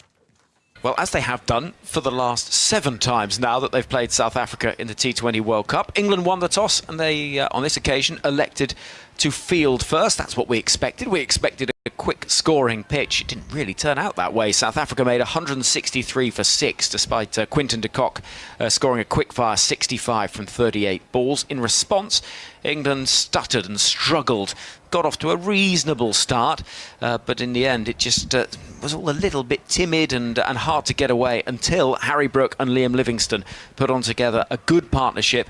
21 came from the 17th over. At that point, England needed 25 runs from 18 balls, but some fine bowling at the end saw them finishing 7 runs short. So, Jeff Lemon, it leaves things rather open in this group. What do we make of it all? Well, things could go in a few different directions from here. We've got the 4 teams in the group: South Africa, England, the USA, West Indies. So basically, if South Africa beat West Indies and England beat the USA, England will go through. They'll be fine. But if that result is inverted, you could end up with 3 teams on 4 points each. England should have South Africa covered on net run rate. They're behind them at the moment, but if South Africa lose to West Indies, they'll lose a bit. And if England beat the USA, they'll gain a bit. But if it were a very narrow win for England and a narrow loss for South Africa, then they might not make up that net run rate gap. So it is still in play. You've got those 3 teams all in play there, and the USA have only played one of their games. They could win 2 as well and end up on 4 points. Oh, goodness me. I thought we were done with net run rate, Finney. What do we make of England's performance today? Because it was a funny old game. This not really what we expected. No, I think both power plays have hurt them, really. I don't think they adapted to conditions quick enough inside the first 6 overs with the ball. They allowed Quinton de Kock to get away to a flying start. The only person, really, who played with any fluency, David Miller, scored relatively quickly as well, but that was thrashing around at the end. The only person who batted inside the first 15 overs with fluency in the entire game was Quinton de Kock, and then with the bat in hand, the South African bowlers, I think, learned what had worked for the England bowlers in terms of changing their pace, taking pace off the ball inside those first 6 overs, not letting the batters just hit through the line of it, and it meant that 22-run swing within the power play was what ended up being fatal for England. England will be really frustrated to have taken it so close, Jeff, and fought back in the way that they did. 25 from 18, 6 wickets in hand. You'd expect most teams to win that 9 times out of 10. You would. They got a bit of a gift to get them there, though, in the form of that over from Otniel Bartman, who bowled 5 full tosses, hit the pitch once in the over, got smashed around. That was really what turned the tide. And coming into the last 5 overs, England needed 59 off 30, and this wasn't a surface on which that was an easy thing to do. There would be some games where you'd back a batting team to do that. Most times, this didn't look like that kind of pitch, and at that point it looked like very much South Africa's game. So it swung a few times. The Bartman over happened. England are on top, are in the better position for that last 3 overs, but quality bowling closes it out, and they're able to take those wickets of Livingstone and Brook and slow the progress down enough that Sam Curran couldn't do it on his own at the end. How will England feel, do you think, Vinny? Because it's one of those games where you could easily have won it at the end, could easily have lost it by quite a few more runs if things hadn't quite gone their way in that over. Yeah, after the game, I think Jos Buttler sounded upbeat about what they'd done. I think they did some good things in the game that they can take confidence from, but it's that power play with the ball again, as it was against Australia, that left them scrambling around and chasing their tails a bit through the latter stages or the final 14 overs of their bowling innings. They dragged it back well today. I thought in the middle overs and towards the end they bowled excellently, but certainly there's still some room to improve on if they do end up bowling first, which seems to be their preference in order their way to win games here. You can't give people runs in the power play and then be chasing catching it up after that. Well, let's hear from the England captain as to where he thought things went wrong. Down on the boundary edge, I spoke to Jos Buttler after play. Yeah, obviously disappointed to lose the game. I thought it was a really good game of cricket, lots of ebbs and flows. I think the difference really was de Kock in the power play. I thought he played really well, and the power play was probably the best time to score, and we couldn't quite maximise the use of that, and de Kock certainly did. Was that because the surface didn't quite behave as we all expected, I think, having seen other games here. Yeah, maybe a day game. It's a bit drier and a bit slower. I think it certainly played a little bit like that. I thought the bowling performance, I said, after the first 6, we were outstanding. The way we restricted them to 160 and was probably about par, I thought. So we were confident of chasing it down. But I thought they bowled well in the power play, didn't let us to get away. And credit to Brook and Livingston for getting it so close. And then, like I say, the ebbs and flows, you probably looked like favourites at that point, but on that kind of wicket, it's never quite as simple as that. As a captain watching on, I mean, powerless, it must be really difficult when you know a team, your side's getting so close, then you have the setback. I mean, how do you cope with that? Yeah.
Could England have adapted to him sooner? Yes, definitely. That's something that they'll reflect on now. But I think you have to marvel at the brilliance of de Kock inside those first 6 overs. You certainly do. That's Stephen Finn, Henry Moran and the crew chatting about England versus South Africa. England in action tomorrow in a must-win game against Team USA. That'll be at 3:15 p.m. UK time tomorrow taking place. And it will be very, very exciting stuff. You want to tune in at 3:15 on 5 Sports Extra on the ABC and indeed on the Listen app and on your smart speaker. Why not? Right now, though, the game in Guyana, I beg your pardon, not in Guyana, in Kingstown, St. Vincent and the Grenadines is what's keeping our interest. I was just flicking through my notepad, looking at various exciting games. Abhishek, I've been so lucky. I've commentated on almost every game I've commentated on has gone to the final over of this tournament, and it feels like this could be another one here. Afghanistan, put into bat by Australia, have ended on 148 for 6 from their 20 overs. Maybe a little bit fewer than they thought they'd get to when they were 113 for no loss, but it's still going to be a challenging chase for Australia, this. Yeah, I can see this going down to the wire, an absolute cliffhanger. But it's not going to be easy, as we discussed earlier. They got to that total because of that opening partnership of 118 between Zadran and Gurbaz. Otherwise, it's a surface where you can easily get rolled over for 110, 115. So I feel 149 is going to be a really tough chase. And we saw that, how difficult it was. Once they start losing wickets, it was very difficult for the new batters to come and get accustomed to these conditions because it's so uneven. The ball losing a lot of pace every time the bowlers have dug the ball into the surface. There's spin, there's bounce. So it's going to be really, really challenging for Australia. And Australia really uncharacteristically, really poor in the field as well. Lots of drop chances, general sloppiness, even sort of fumbles behind the stumps from... there was a missed stumping chance as well from Matthew Wade. It's it's not it's a million miles away really from the slick Australia we're used to. Well, absolutely. I think, and they could well get penalised for it because I think they gave 15 to 20 runs extra, which can be very, very crucial on this pitch. even though they came back quite strongly in the last 3 or 4 overs, they managed to get 5 or 6 wickets. They stopped the flow of runs. But I still feel 148, they've done a wonderful job, Afghanistan. And with their bowling attack, with their spin attack, with Noor, Ahmad, Rashid and Nabi, it's going to be such a tough chase. And Omarzai, we can't take him out of the game. He's somebody who's taken wickets early on every game. 15 wickets, the highest wicket taker in this edition. Fazalhaq Farooqi. Fazalhaq Farooqi. Yeah. Sorry. Farooqi. Yeah, of course. Yeah, but you're right. You're quite right. Top wicket taker in this tournament. So effective early doors. We saw, for Australia as well, the early overs from Josh Hazlewood, from Pat Cummins, who took his second hat trick. On the bounce in this game as well. What a remarkable achievement. Could have had 4 and 4 if Australia had been fielding properly, but in any case, the batters are on their way out right now. Just saw the Afghanistan team huddling up. There was a lot of belief about that team, a lot of excitement, a lot of energy from Rashid Khan giving that team talk. They really believe they're in the driver's seat here. I think they do, and also, you gotta love Afghanistan. You gotta love the whole story, the way they have come up in international cricket, and with the adversity they have faced over the years with no real infrastructure. A majority of the time they've gone to India to train their matches in India before any big tournament, and to achieve what they have achieved in the last 10-15 years is just an incredible story, Atif. It really is quite remarkable. Can they write another chapter in that remarkable history today in Kingstown? We'll find out momentarily.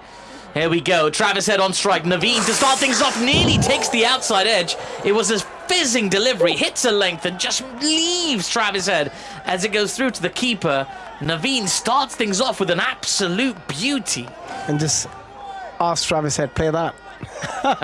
I don't think many batters could have even got close to that. Look at the movement. Look at the pace. Look at the bounce.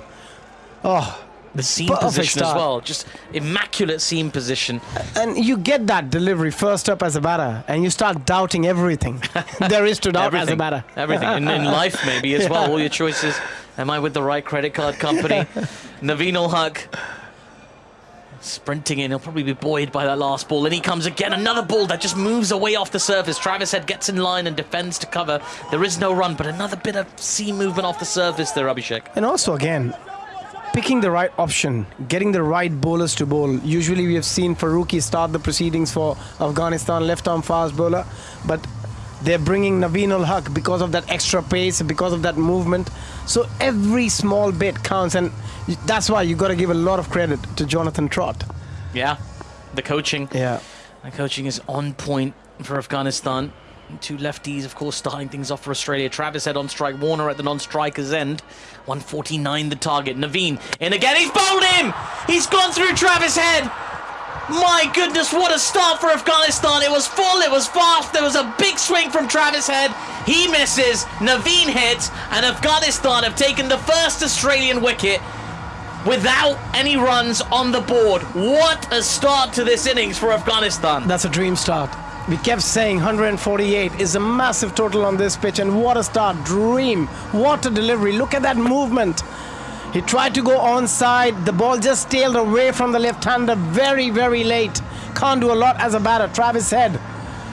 It's a big, big wicket. He is the man in form, but what a start from Naveen-ul-Haq, in Australia now under real pressure here with Head out for a duck. Well, if you consider how long it took Australia to get Afghanistan's first wicket. I mean, Afghanistan had 118 runs on the board. They've yet to score a run, and they've got that first wicket. Of course, Australia bat really deep, and it is a long way to go in this game. But 118 was the first partnership for Afghanistan of 15.5 overs. Before 15.5 overs passed before Australia were able to take a wicket. Afghanistan have done it in 3 balls. It's Travis Head, as you say. Mitch Marsh, the captain, walks out under intense pressure, with Naveen-ul-Haq moving the ball off the surface. Also, Abhishek, I thought it was an inspired choice to go fuller with that delivery, especially when you're getting movement off the surface. You're tempted as a bowler to go shorter, I guess. Yeah, you also always you're tempted to go slightly short, back of length, but that was a perfect delivery. A perfect delivery to Travis Head. I wouldn't be surprised if he gets another one here, the way he is bowled. Naveen into Mitch Marsh, angles it in. Mitch Marsh looking for a pull shot. Big appeal for LBW. Umpire's not interested. It looked like it would be sliding for me. Maybe even going over the top as well. A lot of bounce on that from Naveen, but he's fired up right now. And suddenly, you get a wicket maiden. The required rate jumps up. As a batter, you're under a lot more pressure. You get 2 or 3 good overs back to back, and suddenly it's a different ball game. And that's why I said batting first is always better, because you're never under pressure. You're never chasing a target, knowing the conditions. So yeah, that's a perfect start again. Outstanding delivery from Naveen-ul-Haq. Yeah. Yet to get off the mark, Australia. 4 balls into this game. Remember, if Australia win this game, they go straight through to the semi-finals alongside India, knocking out Afghanistan, knocking out Bangladesh. But if Afghanistan win this game, they're still alive. They can still make it through to that semi-final alongside India from this group. Australia, under pressure. They'd go into that India game needing a win.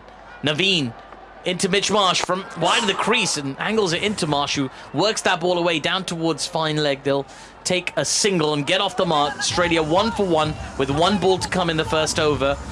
Marsh, this is where he's impressed me as well, Abhishek, I've got to say. Like, he's a good player to have in this scenario. He's quite calm under pressure. He is very, very calm, and probably that's the reason they've given the captaincy to him as well in T20. We're just hearing replays there of that ball striking the stumps. Just heard it from 3 different angles. It was quite remarkable. It's a brilliant delivery to get rid of Travis Head. You always need a special delivery to get a special player out. They got every single person in the stadium out of their seats as well. Yeah. This is the thing. You know, it's a special moment when everyone jumps out of their seat, like when a goal is scored in the football. Here's Naveen into Warner, who comes down the track and nearly feathers an edge through to the keeper as the ball just leaves him off the surface again. Well, that is the end of a magic over from Naveen-ul-Haq. Just a 1 run from it, and the big wicket of Travis Head. Australia 1 for 1 after 1 over. It's all ones in the Kingstown right now. In St Vincent and the Grenadines. 149 the target. We've got a cracking game on our hands here, Abhishek. I think we got a brilliant game on our hands, and it'll be interesting to see the choice of bowlers from Rashid Khan, who he uses within the power play. Does he really use much spin in the power play, or does he keep those 12 overs for the middle period and control the game? But at the moment, it's going to be It's Fazalhaq Farooqi. Yeah. And you can expect a lot of swing, a lot of movement, especially he'll bring the ball into the right-hander, so got to be a bit careful here, planting his front foot. Mitchell Marsh, he does have a habit of planting his front foot. Fazalhaq running in to Mitch Marsh. It's down the leg side. He's glanced a bit of pad. That's going to run away to the fine leg boundary for 4. Welcome runs for Australia. Just losing his line a little bit, Fazalhaq Farooqi. It's going to be leg buys. Even so, slightly offline, costly. And also, I think Rashid Khan needs to calm his bowlers down a little bit. You know they are desperate. You can see how eager they are to do well to win this game. But at times, you just need to calm yourself down. You don't want to try too hard. When you try too hard, things don't go your way either. So just Fazalhaq Farooqi need to go back to his basics, try and hit that off stump, bring the ball in to the right-hander, and another wicket. You can expect another wicket very, very soon here if he gets the ball right. Wow. It's very exciting stuff, this Fazalhaq Farooqi into Mitch Marsh, full and fast, driven nicely by Mitch Marsh out towards mid-wicket. There is a fielder positioned in a sort of, he was in a square leg, deep square leg position, was Azmatullah Omarzai. He had to run round a long way. The batters make it back for 2. Mitch Marsh making his intentions clear, not going to let these bowlers get on top of him.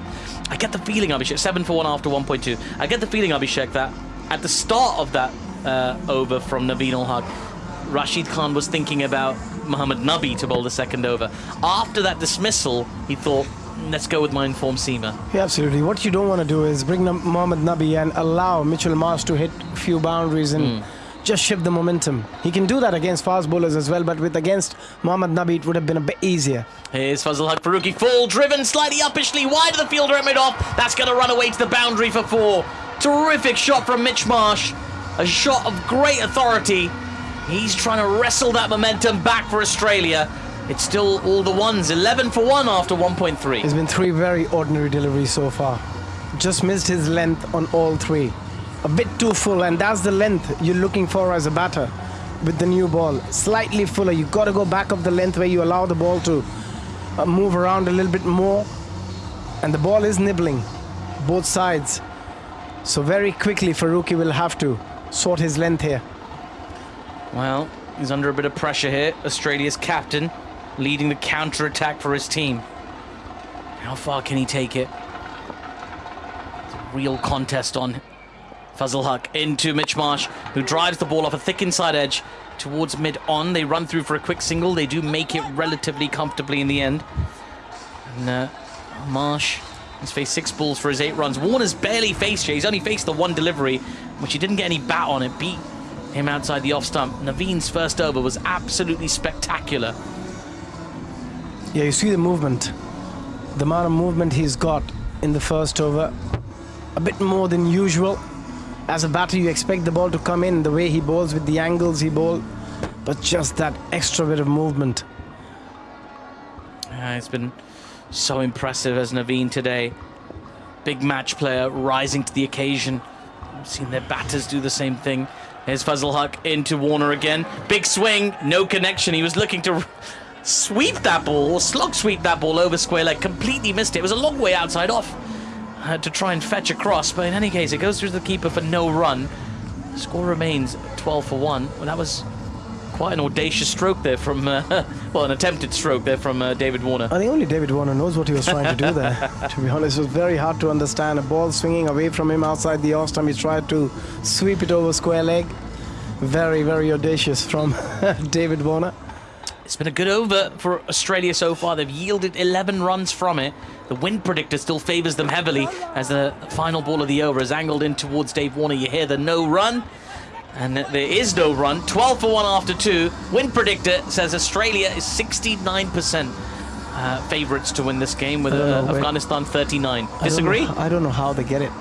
I don't know what. Obviously, they just do those predictions based on what Australia has done in the previous years, how many World Cups they have won, and all that put into equation. But you look at the match, the way the match has progressed so far, I feel at this point in time it's still 62 Afghanistan and 42 Australia, if you ask me. Wow. If Afghanistan bowled well, it's their game to lose. Well, we'll find out. It's intriguing, really, when you think about it. It's just so close. It's so neck and neck, and it's so hard to call anything in this World Cup as well, just because we've seen some shocking results. Naveen in again, full, driven on the up by Marsh over the infield. That's going to run away to the extra cover boundary for 4. Australia's skipper is looking in sublime touch today as Australia move on and scoring quite rapidly onto 16 for 1. Sorry, I got there very slowly in the end. Sorry, I was doing maths in my head there. I don't know if you could tell. I think, again, the length. What they need to do is they need to bowl that back of length. Every time they bowled full, Mitchell Marsh has made them pay for it. They just need to pull their length back, and from there it's going to be very difficult. There's a lot of movement. This is a slower ball, which Marsh has just driven to extra cover for no run. Good change of pace there. And, well, it's worth remembering. Sorry, Abhishek, you go. No, I just feel that as long as Afghanistan doesn't give anything more than 40 in the power play, they're still going to control the game in the middle period with Noor, Nabi and Rashid Khan, because those 3 are going to be very difficult to face. Yeah, you might not lose wickets, but it'll be very hard to score runs against them in the middle period. And you get a feeling they know that. Australia are aware of that, and they want to attack these overs in the power play. Like Marsh is certainly aware of that. He's on to 12 of 8. There's a fielder long on, and the other deep fielder is deep backward square leg. Naveen into Marsh again. Full, chipped up in the air. This is a big chance. Can he get underneath it and take the catch? He can! It's Mohammad Nabi who takes the catch, and it's Mitch Marsh who has to depart. The Australian skipper done in by a slower ball by Naveen-ul-Haq, who's taken 2 huge wickets for Afghanistan here. And now, certainly, they are on top in this game. 16 for 2 Australia off 2.3, chasing 149. Oh, that's just skills. That is proper skills from Naveen. And this was the back of the hand slow delivery, not the real off-cutter. And that's what got rid of Mitchell Marsh. Just couldn't pick it early. Went through with the shot, expecting the ball to come at a decent pace.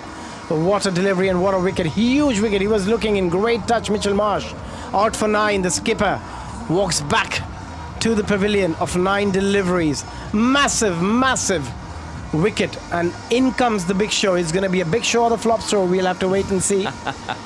Well, he tends to play at extremes. You talked about how disappointed fans in the IPL would have been with his performances in recent seasons. Yeah. I can tell you that fans of the T20 Blast weren't too pleased either with his turn for the Birmingham Bears last season. I did had the opportunity to commentate with Glenn Maxwell on T20 last finals day, and we had a little chat on the balcony. He showed me a gnarly scar on his ankle. And I said to him, "You're going to play the ODI World Cup with that?" He said to me, "Mate, I'm going to win the ODI World Cup with that." And then he went on and did it. Quite a remarkable player, Glenn Maxwell. Well, he needs to produce something remarkable to get his team over the line here today, Abhishek. 16 for 2, Australia under real pressure. I mean, a lot of people will expect a lot of things from him after watching the 200 in the 50-over World Cup. But I can tell you one thing: this pitch is nowhere close to what he got in India. So you can't expect anything like that here, especially against that bowling attack. It's a long way away from India right now. He's on strike as Glenn Maxwell. Naveen-ul-Haq has his tail up. Figures of 2 for 5 for him so far. And he comes now to Maxwell, full and fast. He's sliding down leg side. They'll get through for a leg bye, I think. But he's really got his tail up. He's kept his wits about him, though. His captain's asked him if he wants to take a review. He shouldn't be reviewing it, but he didn't review it as well, to his credit, as we take another look at that dismissal. And Mitch Marsh knew the second he hit that ball, he knew that he'd skied it. He had that expression of forlorn melancholy on his face. But very well disguised. Again, that slower delivery, to have that skill to bowl it either ways, either the off-cut slower delivery or just rolling the fingers over the other way, slightly back of the hand delivery. Very, very difficult for the batter to pick. And also because there is no loss of arm speed when he bowls that slower delivery, Naveen-ul-Haq. And he comes again. He's full. It's been flicked away by David Warner out towards deep backward square leg. One of the two deep fielders out at the moment. Australia looking to mount a recovery here. 18 for 2 with one ball to come in the third over. That target, again, is 149. If they get there, a place in the semi-finals of the T20 World Cup awaits, where they could add another trophy to their already stuffed cabinet. So many trophies in there. They were champions in 2021. In 2022, it was England who memorably beat Pakistan in the final at the MCG. And it's up for grabs. It's an open tournament here at the moment. Afghanistan keeping their hopes alive. In they come to Maxwell, full, driven off a thick inside edge onto his pads. And Maxwell, I think he was aggrieved by the appeal. It wasn't really an appeal as much as it was a groan of agony from Naveen, who thought that was inches away from an inside edge onto the stump. That's exactly what it was. Well, 3 overs bowled in this innings. Australia 18 for 2. And, well, scoring has always been difficult on this surface, Abhishek. Today's proving to be one of those days. Yeah, what you want to do as a bowling unit is get them 3 or 4 down in the first 6 overs. And if you look at the stats, 80% of the time you lose your game if you lose more than 3 wickets, 3 or more wickets in the first 6 overs. And yeah, it looks a great batting order after this. Stoinis, David, Wade. But trust me, on this surface, once you start losing wickets, it could look very, very thin. Yeah, absolutely. There's a lot of pressure on these senior players. There's plenty of batting to come. We've got Maxwell out there alongside Warner, but still Stoinis to come, Tim David to come, Matthew Wade, Pat Cummins, Ashton Agar. They do bat all the way down, but as we saw with Afghanistan's innings, a very difficult pitch to get in on. Fazalhaq Farooqi in for his second over to Warner, who waits on a one that keeps a little bit low, pushes it out towards deep third, and they'll take a single. 19 for 2 off 3.1. Yeah, what they're doing really well is taking pace off. And if you look at what Australia did at the start of the innings, they bowled a lot of deliveries with pace on, and that allowed the batters to go after them and get those boundaries. But they're realizing the ball is a bit old, is not going to get that much swing or seam movement. So now they're using the slow ball to perfection, especially Naveen getting both wickets so far. And that was a great slow delivery to skipper Mitchell Marsh. Yeah, Naveen, we just saw a little comparison there between Naveen and Jasprit Bumrah, which was oddly kind of spot on, wasn't it? Fazalhaq Farooqi into Maxwell, who guides this ball nicely out towards deep third. It will just be a single. Good piece of fielding out in the deep to make sure it was just a single. But yeah, Bumrah. So the one thing that's been pointed out about Bumrah in this World Cup and prior to that as well, of course, is that he's sort of always bowling from a foot in front of him, which means he's likely to be more accurate. It's less time for the batter to pick him up because he's got essentially a foot advantage where he's letting go of the ball. Fazalhaq Farooqi, similar, he's aiming to be similar. It's an adjustment he's made in his technique prior to this tournament, and it's worked off gangbusters. Top wicket taker in the tournament as he bowls another tailing in delivery, dug out by Warner. They run through for a quick single, And the score moves on to 21 for 2 or 3.3. Yeah, as long as it's ones and twos, Afghanistan wouldn't mind, because they know how difficult it's going to be to score those boundaries in the middle period. And this is a surface where I feel hitting sixes is easier than hitting fours. So Australia would need a lot of that from Marcus Stoinis, Matthew Wade if they want to get close to that total. But as long as they don't run away with the score in the first 6 overs, I think Afghanistan will control this game. Fazalhaq Farooqi into Maxwell, back of a length, and it moves away from him sharply, going across the right-hander, the classic left-hander delivery where it pitches in line and moves across him. Well, this is we've seen a few test match lengths earlier as well from Afghanistan, from Australia to Afghanistan. Now Afghanistan returning the favour. And also another point where Australia, you look at the Australian batting lineup, there are a lot of big hitters, there are a lot of power hitters, but if you talk about the technique, there's always a lot of question mark with their technique, with Stoinis, Maxwell. Where you look at the 2 openers of Afghanistan, technically very solid, and on this pitch you got to be able to play cricketing shots rather than those innovative shots. So that's where Australia can struggle again a little bit more than Afghanistan. Fazalhaq Farooqi sprints into Maxwell again, swings and misses as that ball goes through, just dies really on its way through to Gurbaz behind the stumps from Fazalhaq Farooqi. Not a slow delivery, still mid-80s, but just tells you this pitch is a very slow one, difficult to score for batters. Australia going in under a run a ball at the moment, 21 for 2 off 3.5. Yeah, imagine what's going to happen when Noor and Rashid start operating. You just got to wait. And what they have done really well, that they have not wasted those overs from spin. Not wasted, they've not really needed to bowl spin in the first 6 overs where Ashton started the proceedings for Australia. So they had to use spinners in the first 6 overs. So if they can use those 8 overs after the power play, that's a huge advantage for Afghanistan in this game. It certainly is. Here's Farooqi for the final ball of his second over. Into Glenn Maxwell. Full, driven slightly uppishly by Maxwell, wide of the fielder at mid-on. It's Mohammad Nabi who's going to have to run around and field. They're going to take on his arm for a second run.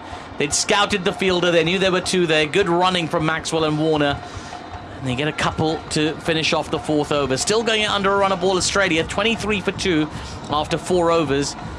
With Maxwell on 3 off 6 and Warner also on 3 off 6. Yeah, it's interesting to see who's going to bowl this over. I mean, you feel they might have to bowl an over of spin if they want to keep both these players for the back end of the match, because you want to bowl pace in the last 4 overs. You don't want to bring the spinners on because that's where it can get a bit easier. But they look at the bowling option they have. They still have plenty. You have Karim, Janat, who might be bowling another over here. You've got Omarzai, and then you've got Rashid, Naib, and Noor. And they've got Karote in the and action. Karote as well. So there's so many options in terms of their bowling. Well, it's going to be Omarzai bowling the next over. I think very keen to hold back on those spinners. But yeah, you're right. It was a bit of a conundrum. There's a bit of pressure on this Azmatullah Omarzai over because you get the feeling that this is the over Australia might target to try and up their run rate. They know they have to cash in now. It is Azmatullah Omarzai who's running in to bowl to Warner, who gets beaten on the inside edge. The keeper fumbles. They're going to get a bye as a fielder at Gully had to run round and collect that one. Very untidy keeping at this in this game, Abhishek, which makes me think again, it's the pitch really, isn't it? It's keeping up, it's keeping low, it's slow, it's hard for keepers. I mean, so far whatever has happened on that pitch is all for Afghanistan to be happy and Australia to be worried. Again, you look at that delivery, that ball just died, just no bounce at all. So very difficult take for the keeper as well. But as a batter, you expect the ball to bounce a lot more, and that's where Warner got surprised as well with the bounce. Azmatullah Omarzai. He's gone at 9s so far in this tournament, and he comes now to Maxwell. Onto his pads, it's been glanced away. Lovely shot from Glenn Maxwell. Might have been pad, but he got it fine enough for it to run through to the boundary for 4.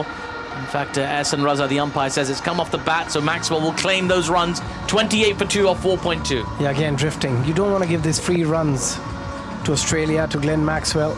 Once he gets set, he's a very dangerous player, we know that. And especially Afghanistan knows better than any other international side in the world. Again, drifting. Omarzai just need to bowl that back of length on the off stump, on the stumps. Azmatullah Omarzai is in again, full, driven only as far as mid-off by Glenn Maxwell. There is no run. And that's a much better length there from the seam bowler. And if you're Australia, that's the bowler you're targeting. You know, that's where you can go hard. That's where you want to get as many runs as possible. If he ends up bowling 2 or 3 overs, you want to get 25, 30 runs and make life easy against the likes of Rashid and other bowlers. Yeah, absolutely. We're just taking a look at the surface. Lots of cracks in it. As Omarzai is in to Maxwell, who flicks this ball away out towards mid-wicket. He'll bounce a couple of times and into the advertiser hoardings for 4. Glenn Maxwell finding a little bit of touch in this over. Australia starting to push on a little bit now. 32 for 2 after 4.4. Yeah, that's where you think, was it the right option to go with Omarzai, or you could have tried Karim Janat? Again, he's somebody who can bowl quick. He's got a lot of variety. But that was an incredible shot. He was in no position to play that flick over mid-wicket. And look at the smile. Even Glenn Maxwell is a bit surprised how he managed to play that one. Yeah, it wasn't an easy shot to pull off there from the big show, Glenn Maxwell. It's a nickname he sometimes likes, sometimes doesn't. Omarzai in, driven slightly uppishly, picks out the backward point fielder, and there is no run. Glenn Maxwell. I remember the stadium announcer at Najibullah told me that he was told that Glenn Maxwell doesn't like the Big Show title. Although when I asked him about it, he said he doesn't mind it so much. I think it depends on the day and what it is he's done. But Maxwell, he's got some work to do here for his team today. Needs to pull out a special performance to nail down that Australia position in the semi-finals. There's Azmatullah Omarzai in again to Maxwell, this time angling into him, cramping him for room as the ball flies off towards gully. There was a stifled appeal for LBW, but it was definitely going down leg side. Either way, a good over from an Australian perspective. 9 runs off it. Australia 32 for 2 after 5 overs. Afghanistan have really done well to peg them back. Myself and Abhishek are going to take a little break, and we're going to have a double change in the commentary box. Paul Horton is going to be joined by the marvellous Charlie Taylor. Thank you very much, Atif. And yeah, Paul is alongside me. What a game we've got on our hands here, Paul. Hard to know exactly which ways this one could go, because we've got so much batting talent in that Australian lineup. But the pitches, are very helpful to us, Afghanistan, and there's some excellent bowlers in there as well. Certainly all to play for Australia, isn't it? They're making hard fist of this. Afghanistan have been brilliant with the bat. It was a wonderful partnership with the bat to set up this total, which looks really imposing on this surface that is a little bit indifferent and starting to show signs of getting more indifferent. And we're going to end up coming back to a lot of conversations if Afghanistan win this game about what they did at the toss, Australia. Nabi in. Oh, this is a top edge. Warner's tried to sweep it. He's going to be out. He is out. Warner's gone. Nabi picks one up with the first ball he's bowled of the day. And Warner has to go, and he's not looked convincing at all in this innings. No, he's not. He's gone for that sweep again. Nabi's first ball, not even had a look. He's swept it.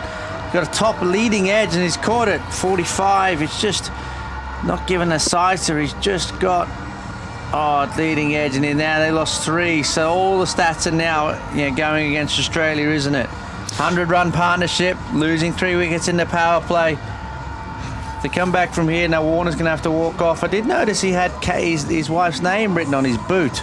Candy. Strange that, isn't it? Obviously, after so many years being married, you still need to be reminded what your wife's called. So you write it on your cricket shoe. I'll try that one, but I do remember my wife's name daily, so... Your wife's name appears to be Nike. It is, yeah, it is, yeah. It is, yeah. Actually, I'm married to Paul, it looks like. I've written my own name on. Actually, you have got your own name on. I've written my own name on. Yeah, but I did notice that Candy. Nice gesture from Warner to write his wife's name on his cricket boot. Obviously found there's some glum faces on the Australian bench. I don't know who the fielding coach is, because he's going to have to obviously get him into a bit of extra work for Ashton Agar in the deep, and maybe some new spikes. And I don't want to be disrespectful towards Bangladesh, but Afghanistan go and play Bangladesh after this game, whereas Australia have got to take on India, and that's 2 very different prospects. Afghanistan already played India, they lost.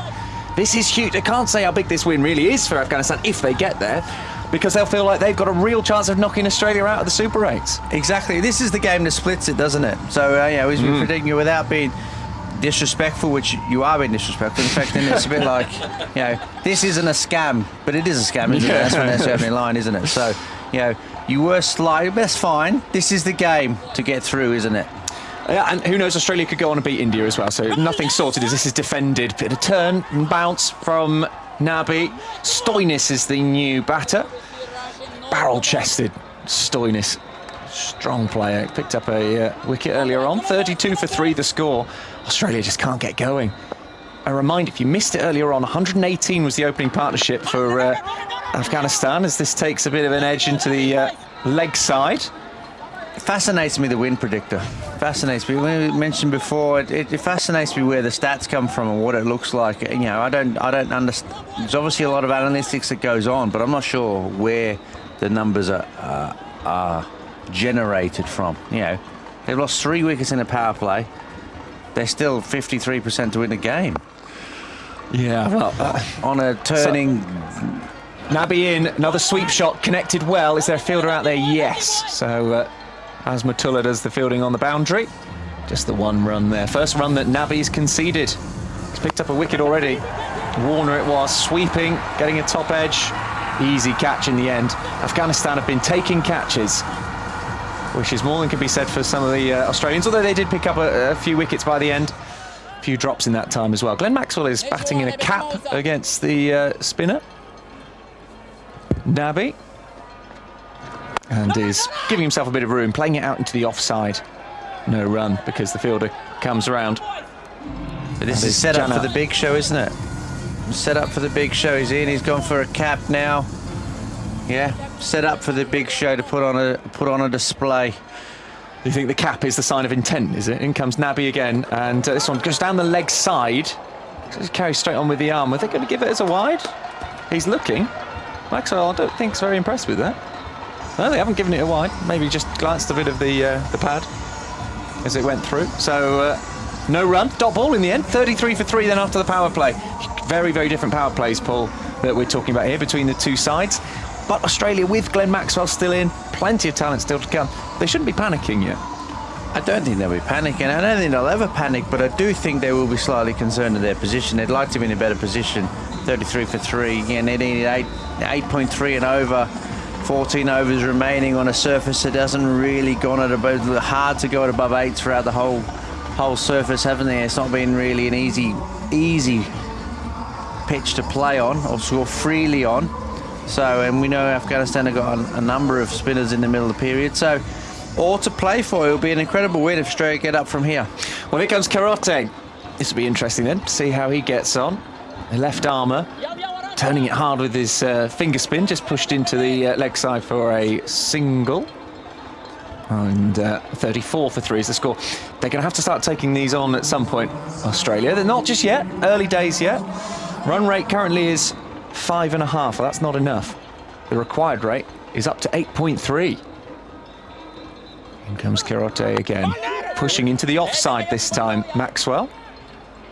Again, another 1 added to the total. It's fast left arm spin, this, isn't it? 60 mile an hour, very fast through the air, visited in. It is a little return for him as well, slip in play, so keep attacking Afghanistan. They know they get a couple more wickets. Get the big show out, or is he Bravo? Is he bowling coach? Karate in, push forwards by Stoinis. Defensively, no real intent on it, but they will come through for a single. Yeah, bowling over 60 miles per hour here, as you mentioned. A lot of pace on it. Yeah, Bravo watching closely. Area he'll know very well. I'm sure he's batted plenty of times in this ground. And bowled, in comes again Karuti, and this is a reverse sweep shot. We said it was time for the big show, and he's got his legs, sort of played his legs out into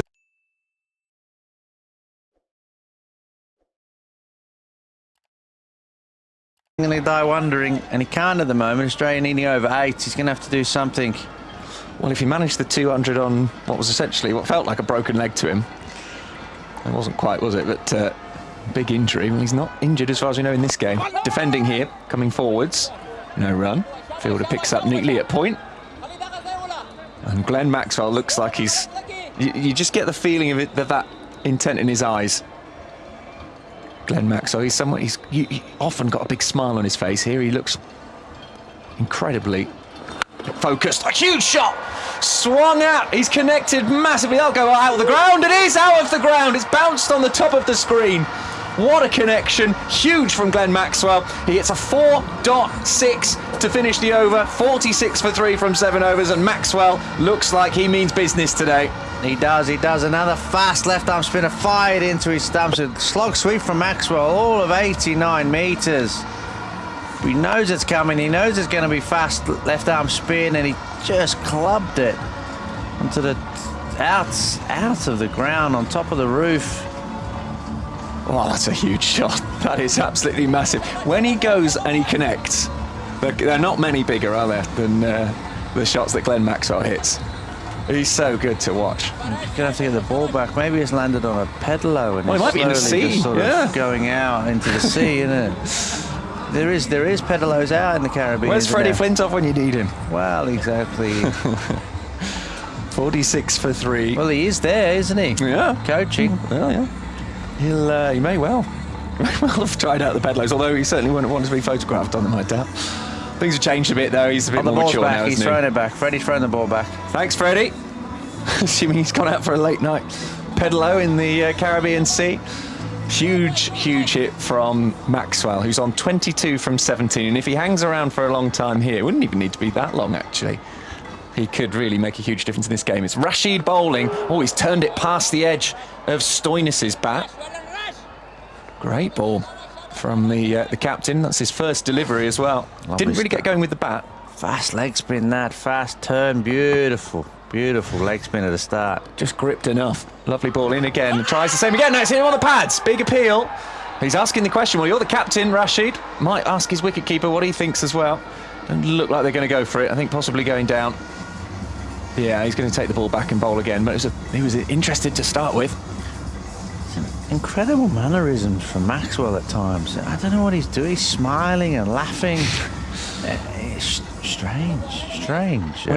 When he's You can ready, do whatever you want. I suppose you keep hitting the ball for 6 and reverse sweeping a bit. he looks very focused when he's on strike. He's just watching Rashid here and playing it into the leg side for a single. Strolls through, actually. No real intent to come back for the second. Yeah, he's at the crease. When he's off strike, when he's relaxed, he does look the most relaxed cricketer, as if he's just turned up for his Sunday village team. And then on strike, as this is a leg side shot by Stoinis, just for it's a dot in the end, well fielded. No run, 48 for 3 the score. But he's expressive, he's moving his arms around, he's got his cap on, as we've said, playing the spinners. In comes Rashid to Stoinis, who hits it back to him. No run there. This is good over so far, just the 1 run from it, from 5 balls. And they've still got 3 overs of Rashid to come after this as well. I think he's captained well today. Here comes Rashid. This one is just down the leg side and will be given as a wide. Disappointing from the captain after such a good tight over. Still only 2 from it. He almost bowls half and half, Rashid. He almost beats 43% of his deliveries are googlies. Here comes the bowler again, full, and off the toes of Stoinis, who's managed to flick it into the offside. Just the 1 run from it. Very good over. 3 runs coming from it. 50 up for Australia. It's taken them 8 overs. They've lost 3 wickets. Glenn Maxwell looks like he could hold the key in this one, though. They need another 99 runs, I think, don't they? 149 was the target, so 99 to win. 149, definitely 149 to win. Yes, as I was saying, so when it spins, it's incredibly hard, obviously, to face leg spin like that. But obviously, with the you got to be able to pick Rashid to start with, and this fastness over there sometimes is incredibly hard to. A, you got to pick it, but B, obviously, got to play it as well, and play it. Scoring 8s is not an easy challenge. These 2 players are both in form, though. Stoinis has had a good competition. As is a good World Cup for Australia. Maxwell, we know what he can do. He looks in. Well, at one stage, he looks like he's playing backyard cricket, and the other stage, he looks really intense. So he's definitely got something going on tonight for him. We're going to see Noor Ahmed bowling, as this is down the leg side, and actually the keeper's missed it as well, so it's going to run all the way with possibly for 4. There's a chase on, it will beat the fielder. 4 and a wide as well, as it's down the leg side. 5 runs added to the total. Not how they would have wanted to start. And still haven't had a ball in this over, technically. 6 to come. Down the leg side, spinning down further, keeping anything on it. And Farooqi, valiant effort chasing the ball to chase up with it. He was miles away from it, 20 metres away. Look, he was like going down a slippery slide rather than in any chance of getting the ball back. But it looks good, I guess. At least you look like you've made the effort. So 5 bonus runs for Australia. This one isn't far off. It's an appeal before LBW. I don't think it's going to be given. It isn't. It's too.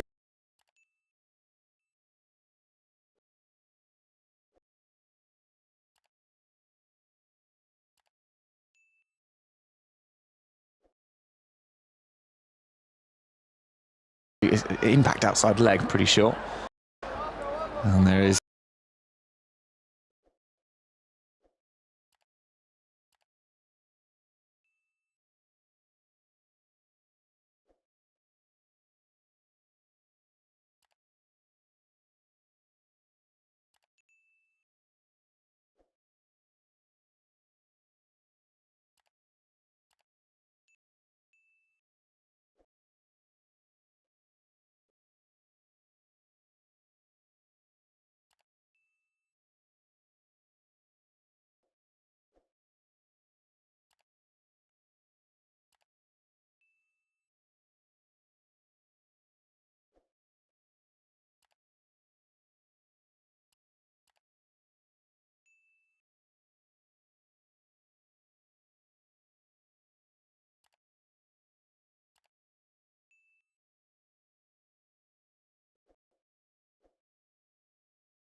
over the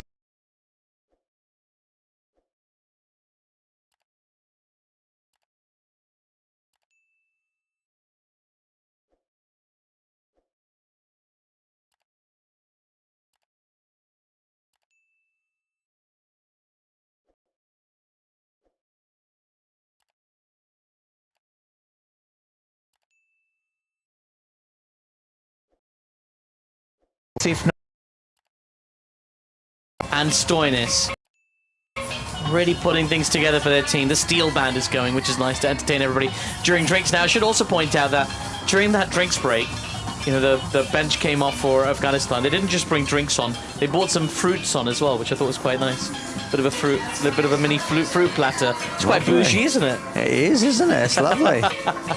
Really nice. Drinks breaks have taken a different shape, haven't they, in T20 cricket? Everyone gets to go on now. The coaches get to go on, and all this. Yeah, I think we're going to have, at some stage, I think we'll have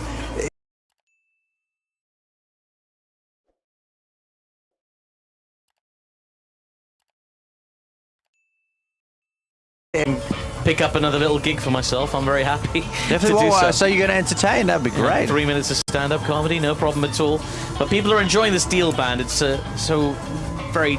it's a signature thing from the Caribbean, isn't it? It's a lovely sound, isn't it? It is a lovely sound, and it makes you think of cocktails and fruit platters, doesn't it? So maybe that's why they brought it out. Maybe that's why. I'm looking at the future. I'm waiting for the continental breakfast to start coming out for drinks breaks. Maybe a bit of croissant or something like that. But in any case, for now, everybody's had a little drink. And we're all set for a thrilling climax. The first 3 quarters of this game have been absolutely outstanding. I've no doubt that the final quarter will be as well. These two teams always play cracking games of cricket in between them. We saw a stunner in the last in the 50-over World Cup, and now Afghanistan. Well, they've done everything right for the largest part of this game.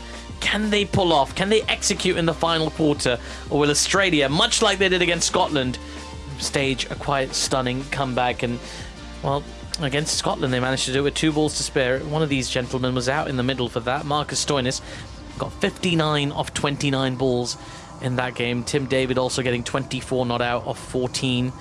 So there's a little bit of pedigree for this kind of situation. Now Rashid Khan is going to throw the ball to Gulbadin Naib for the first over after drinks. That required run rate just under 8 an over. 149 the target, 70 for 3 the score. Maxwell on 31 off 24. Marcus Stoinis on 11 off 16. All the fruit platters have been put away. The drinks are off the field, and we are ready for action. Here's Gulbadin into Maxwell as that ball shapes in sharply. And then Stoinis has run a long way down the pitch at the non-striker's end. He manages to get back in time, but he was really committed to that. There was a big loud shout of no from Glenn Maxwell there. But just a little bit of shape for the seam bowler on that occasion, Paul. Yeah, a little bit of swing back. They all sort of run the ball back. It's a really good thing to have. Obviously, it cuts down the width, doesn't it? So if you're anything, you're going to run back into off stump. So normally when you're a away swing bowler, if you swing it, you sort of swing into width for the batters. But I like the way they run the ball back into off stump. Just looking to cut off scoring areas for Glenn Maxwell. I'm sure there's... As Gulbadin is in, this is short outside the off stump. Maxwell pulls one-handed down towards mid-wicket.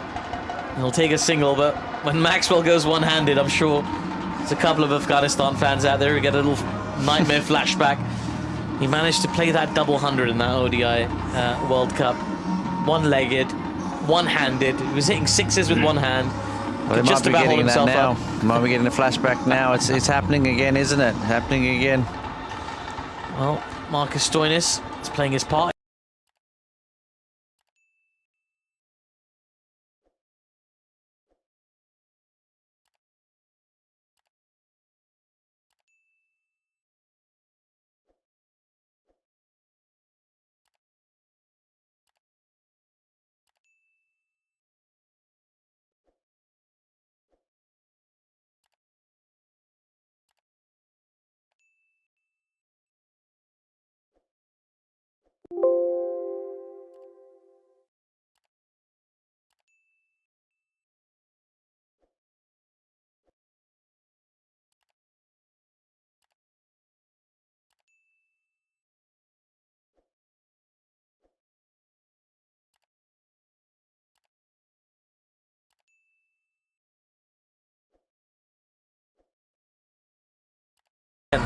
Great ball.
So I'm not a chain wearer. I think if you're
Sat up.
and that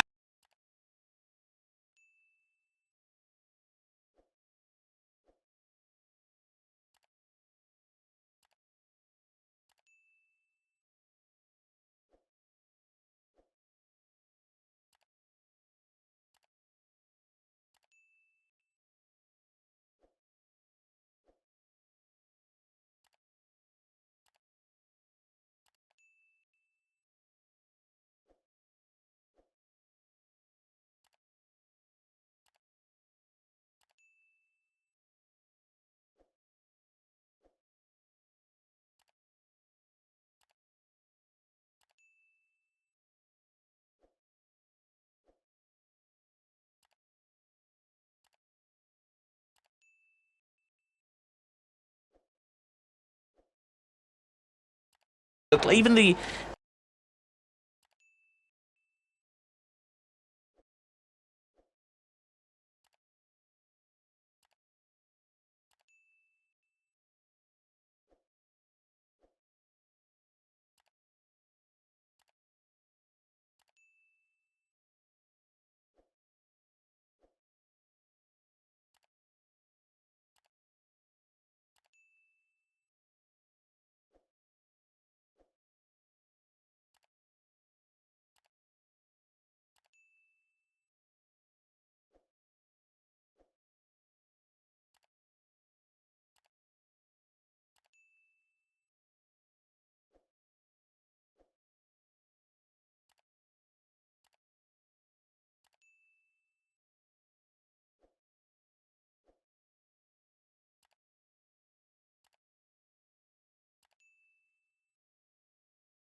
for LBW.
Really, really good stop. So obviously a awful piece of fielding, but a great stop from Gulbadin, who's done really well, isn't he? He's doing well with the ball now in the field.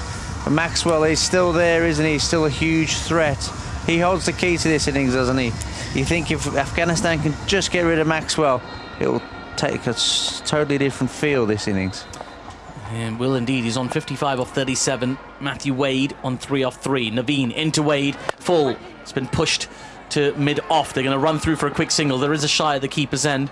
And Gulbadin had to go full stretch to make sure... not Gulbadin, I beg your pardon. Gurbaz behind the stumps had to go full stretch to prevent any overthrows. 48 needed off 38. Just got a little shot of Jonathan Trott. I would not like to play poker with Jonathan Trott, because his face is giving nothing away. He's the opposite of Glenn Maxwell. Glenn Maxwell gives you everything with his face. He does, you're right. And Trott gives you nothing. No. Absolutely nothing. Ice cool. Intense, I told you before, with the black coffee. It's a very intense game as well. 48 needed off 38. Here's Naveen from wide of the crease, angled in towards Maxwell, who flicks this ball out towards deep backward square leg. It's rolling, so they should be able to get back for 2. They come back for the second run, and they make it with ease. He's fit and healthy, is Glenn Maxwell, getting back for those 2s. And someone who's had to run a few 2s recently, I can tell you that's really hard work, particularly on a humid night in Kingstown and St. Vincent and the Grenadines. Yeah, he knew straight away what he was doing. It's a long way in for the fielder, though. A direct hit would have had him in trouble. Direct hit would have him in trouble. It's a long way to come in and hit a direct hit, but really good play from Maxwell. Dink it into the leg side. Really nice. 57 for 38. Isn't he playing a great hand here? Absolutely outstanding. Perspiring hard. His shirt is sticking to his body as Naveen runs into Maxwell. From wide of the crease again. It's a slower ball, which Maxwell waited on nicely. He's hit it past the extra cover fielder. It might go to the boundary. Sliding stop from Rashid Khan. Absolutely world class on that long off boundary. Timed his slide to perfection. They might have a little look at that just in case his back foot clipped the boundary sponge. But if it stands, that's just 2 and 11 runs off that over. Now let's have another look at this. I think this was spectacular. He got his slide out absolutely perfectly. Keep an eye on the back foot. No, I think he's fine. I think he's done absolutely brilliantly, has Rashid Khan. Great balance. Oh, that back foot, just as he sprung to his feet, his back foot nearly clipped the advertising sponge. I think he's still okay, Paul. Yeah, I think he's fine. Very close. Yes, he's gone to throw it. He's got his balance. He's just pirouetted a little bit. He's raised his heel. I think he's done really well, hasn't he? Done really well. And they're the difference. So when this ball's down to this game, there's a few runs in it, we're going to look back and see the fielding. It's going to be the breaker between the sides, isn't it? Most certainly. Well, 105 for 5. Australia chasing a target of 149. They've got 36 deliveries left and 44 runs required to win this game. Then Maxwell having a sip of some water, and too right really, because the humidity is on a different level. There's dew out there. It's difficult for Afghanistan's bowlers. Remember, at the very start of the day, it was Australia who won the toss. Mitch Marsh electing to field first, to bowl first. Some people don't like that expression, field first. So really? To bowl first, yeah, some people don't like it. Nobody chooses to field, you choose to bowl, apparently. I don't know, I'm very laissez-faire about it, but what we've seen so far has been quite dramatic. Earlier today, we saw Rahmanullah Gurbaz get 60 off 49, Ibrahim Zadran 51 off 48, as Afghanistan shared 118-run opening partnership. But then Australia pegged them back, didn't let them get away on a surface that's proved tricky to score on, and kept them to 148 for 6. Gulbadin into the attack for his third over, and his first ball's been defended back to him by Wade for no run. Since then, we've seen Afghanistan rip through the Australian top order, and it's really only been Glenn Maxwell who's held them together with a terrific innings. A half century's already got to his name. 59 off 39.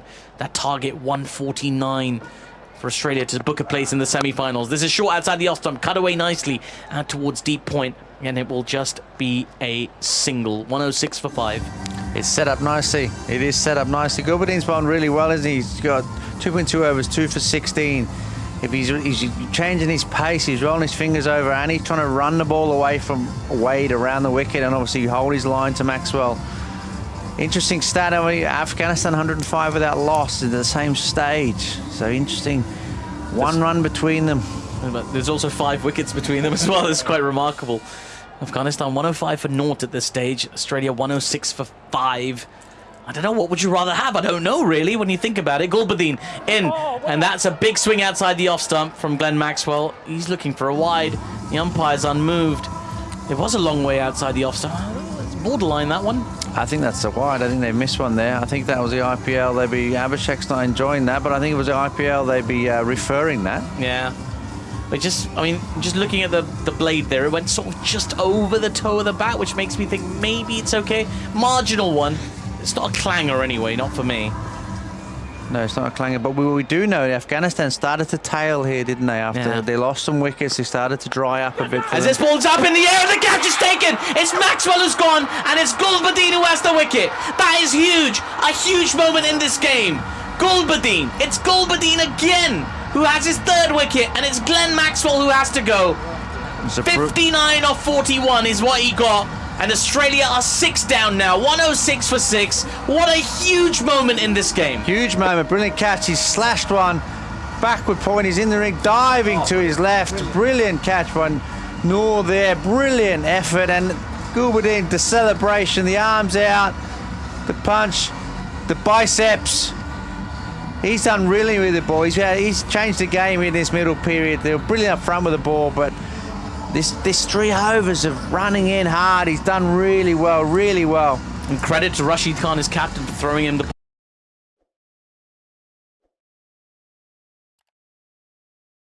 ball as well. Yeah, it post wouldn't strings. have been a natural. You're into Cummings and the bowlers now. Yeah, Matthew Wade is out there. He hasn't looked ultra convincing just yet either. 5 off 6 for him. Cummins obviously yet to face. Didn't play the previous game for Australia. Obviously, we know he's very capable with the bat, but that target of 149 looks a long way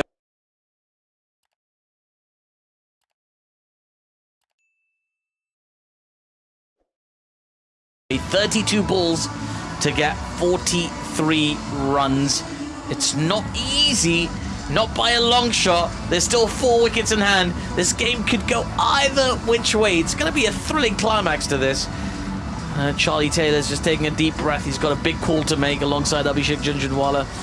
At the end of this game, it's going to be a very, very thrilling finish. 43 needed off 32, and it's Pat Cummins, Australia's Test captain, on strike. Gulbadin in, full, driven beautifully by Pat Cummins, out towards the deep extra cover boundary. 2 fielders in pursuit, but it is the man sweeping who will cut it off, and Australia will take 2. Cummins off the mark immediately. 41 needed off 31. Nice start from Pat Cummins there, just a cover drive through the covers. He can bat Pat Cummins if he's coming in this as well. He not renowned too well for his batting, but he can hold it. He can really. Australia, they are facing uphill battle, 6 down. They want to be in a better position than this.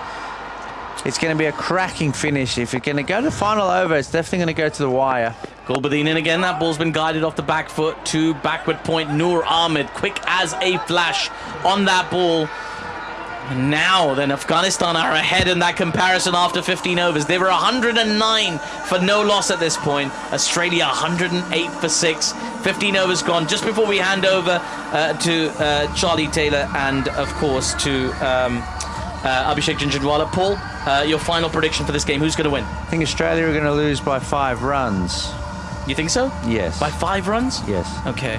But we are going to find out about why David Warner's got candy written on his shoe. That's what I'm more excited about as well. Charlie Taylor's got the answers. He's going to take up commentary now alongside Abhishek Junjunwala, and I will make my prediction, which I think Australia might come through here still.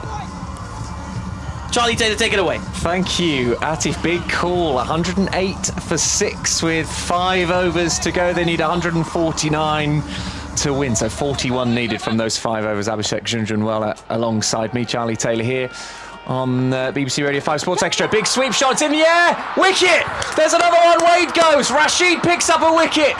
And they're 7 down, Australia. That's a huge moment as well. Maxwell gone, and just a few balls later, Wade has to go. Afghanistan here on the charge. And that's why you say you win or lose matches because of your fielding. And Australia probably will lose this game because of their fielding. 2 stunning catches under pressure, not easy. And what a stunner that was. Matthew Wade could have been the man who could have won the game for Australia. Top of the glove. Just getting a top of the gloves, and look at that catch. diving forward. Wow, just lifting it inches off the ground. Absolutely stunning from Karim Janat, I think. Earlier we saw him making an absolute mess in the field, giving away 4 extra runs, but that time making up for it brilliantly. They'll forgive him those 4 runs perhaps now. After that, the 2 catches of the last 3 balls have been absolutely spectacular. And it always takes something really special to get rid of Maxwell when he's on that kind of form, and it was that exactly. Wade was the last proper batter, really. I know he was a wicketkeeper, but he was the last one there who was in the team really with batting in mind. Well, he's gone now. You've got Cummins and you've got Ashton Agar, who had a day to forget in the field. Several mistakes, giving away boundaries, dropping catches, or not even laying hands on catches that he should have been taking simply. Well, he now can be a hero for Australia. And Paul's prediction there of a loss by 5 runs for Australia, that would very much be down to fielding then, wouldn't it? If it was 5 runs, you'd say Australia should have won that game with the Absolutely, fielding. Australia gave away at least 10 to 15 runs extra on that field. Rashid is in, and it's popped up in the air just past the bowler. And they'll think about 2. Ashton Agar getting off the mark there. Fielder comes in from mid-off. 1 run. Yeah, this is where he's going to get very challenging for Pat Cummins as well against the spinners. Again, looking at that catch. Outstanding, brilliant. Everywhere that Australia failed in the fielding, there were some catches that were really weird misses. Is where Afghanistan in these last couple have shown exactly what they can do. This one's played right in front of his legs by Cummins, forcing it into the leg side, backwards of square. Yeah, again, No the run. required rate, jumping. Now it's already 9. If they don't get many runs in this over, could be 10, which is very difficult. This, we'll say it again, if Afghanistan win it, is a huge result in the Super 8s. Defended by Cummins on this one. No run. It really blows this group wide open, this result here. Australia have to go on and play India, and they will need a result from that game. Oh, they will. They will have to win, because Bangladesh is not going to beat Afghanistan. It's going to be difficult. This one goes down the leg side because of the turn. It turned hard, that one, and it goes down the leg side, and it will be given as a wide. So a run there to the total. But this is the difference. Cummins now is struggling to get off the strike here. Yeah, he can't absolutely. hit it. And also the pressure of losing 7 wickets. He knows that he'll have to stay there till the very end if they have any chance to win. Still over 4 wickets to go. He's had a big old swipe, but that one outside the off stump. No run, no connection. Dot ball. 39 from 25. And you saw the heart broken during the 50 overs World Cup for all the Afghanistani fans, and now suddenly win predictors up to 79% for Afghanistan. In comes Rashid. Nicely played. Defended, almost sort of angling the bat out towards the offside. And there was a bit of a misfield there. Noor, Ahmad not quite picking it up cleanly. Only 1 run though. I think if you picked it up, the run out was on? would have been halfway Really? to the crease. Yeah, there was no way he was going to get to the striker's end. Just a big miss from Noor Ahmad. That's why Rashid was absolutely livid. He was fuming. 38 required of 24. Still a tall ask for Australia with 3 wickets in hand. Afghanistan, they're now standing in the field with the ball, with the bat. They've been the better team. Well, Rashid is bowled out now. So he's gone 1 for 22 from his overs. They've got loads of bowlers to choose. They've bowled 8. 8 bowlers have been used by Afghanistan. They really do have a lot of all-rounders. So it will be. Who's this going to be? Is it Naib coming on? It's Gulbadin. Naib. Yeah, he's going to bowl 3 1. for 18, and he's still got an over to spare. That's bad news for Australia.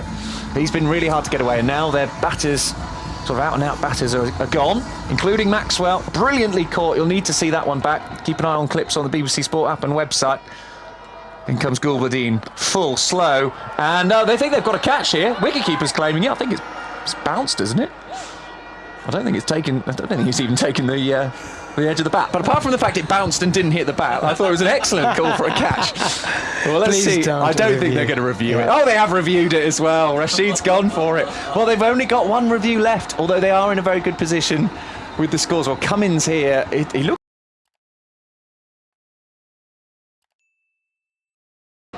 slightly concerned, but that might just be the match situation he's concerned about. I think his bat hit the floor. The ball just bounced under his bat, and the bat hit the floor. We'll have to wait and see. It could happen the other way, where the ball bounced and then he managed to get an outside edge. Well, the luck has been in for Afghanistan a little bit today, hasn't it? So when your luck's going, It's a fair delivery. He does look a bit Cummins has worried. got his blue eyes wide open, looking a little bit concerned.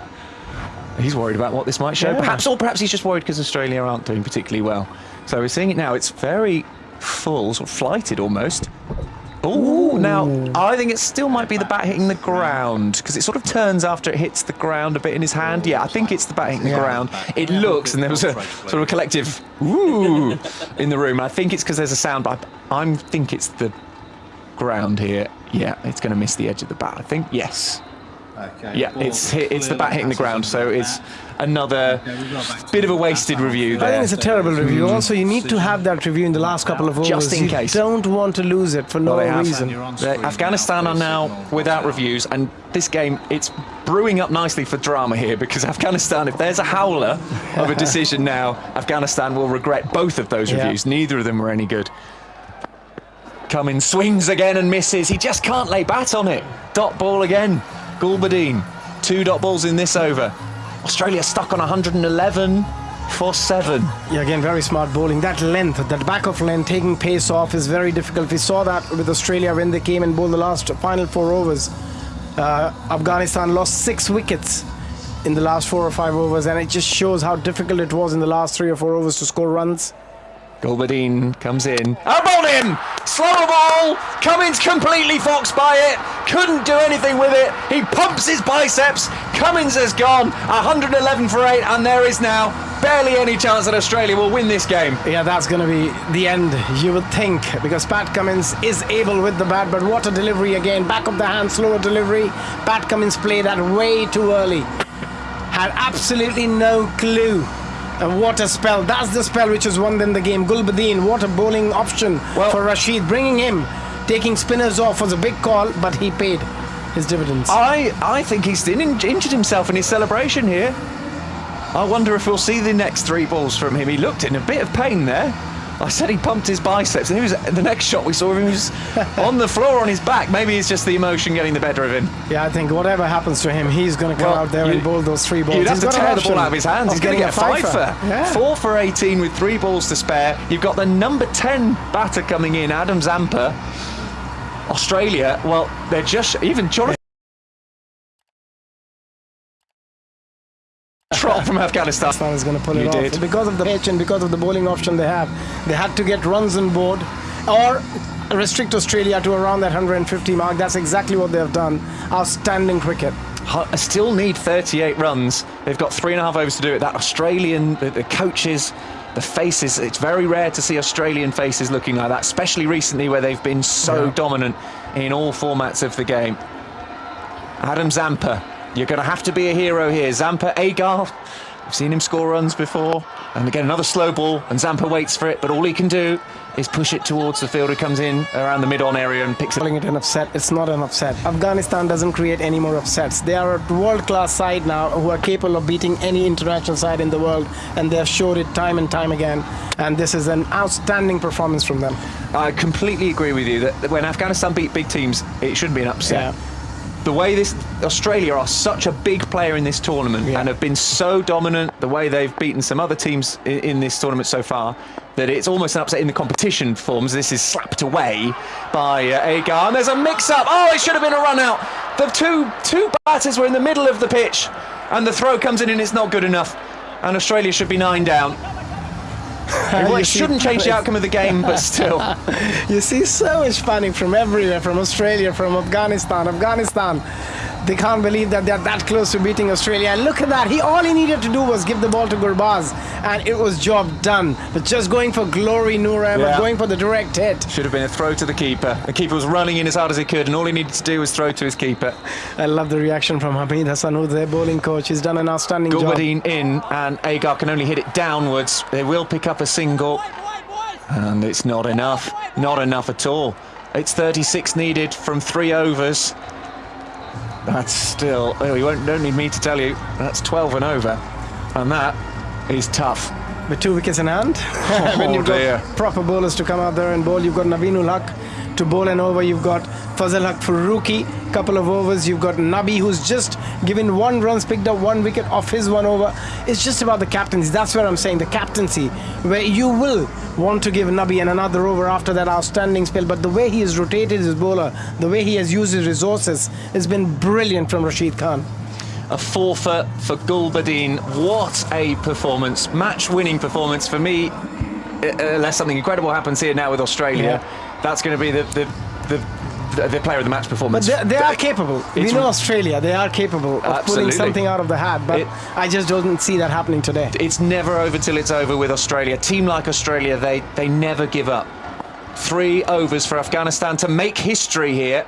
First time they'll have beaten Australia in a T20 international. It's a good ball, and it goes straight past the outside edge of the batter of Agar as Naveen comes back on. Also from ball one, they look like a team who wanted more desperately, who wanted it more, who were more eager. The intensity they play the game with. Well, they were in a position where they needed to win, whereas Australia, although they would have desperately wanted to win, weren't in that sort of back to the wall kind of situation. They'll have to win against India, you'd have thought.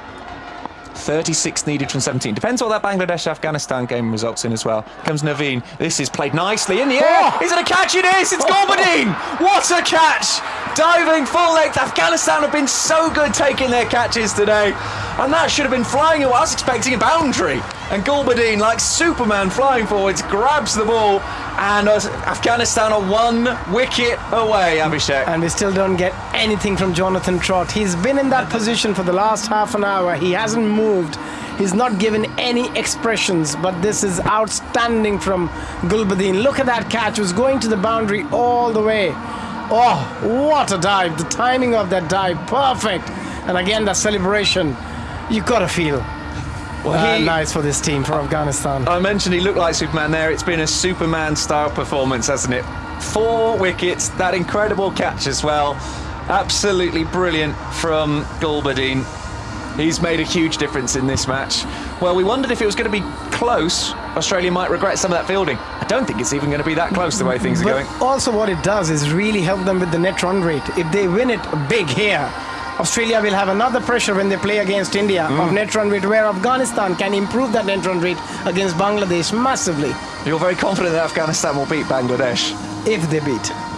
It is an if. Bangladesh have got some great players. Afghanistan don't want to go in and go too complacent, will they? But if they play like they've played today, you would fancy them against Bangladesh. Certainly a weaker side than Australia, you'd say. Apologies to Bangladesh fans listening in, who I'm sure might take a bit of offence to that. So it's Hazlewood, the number 11. He's got to score or help score 36 runs. This is driven nicely. Well played, actually. Picked up by Nabi.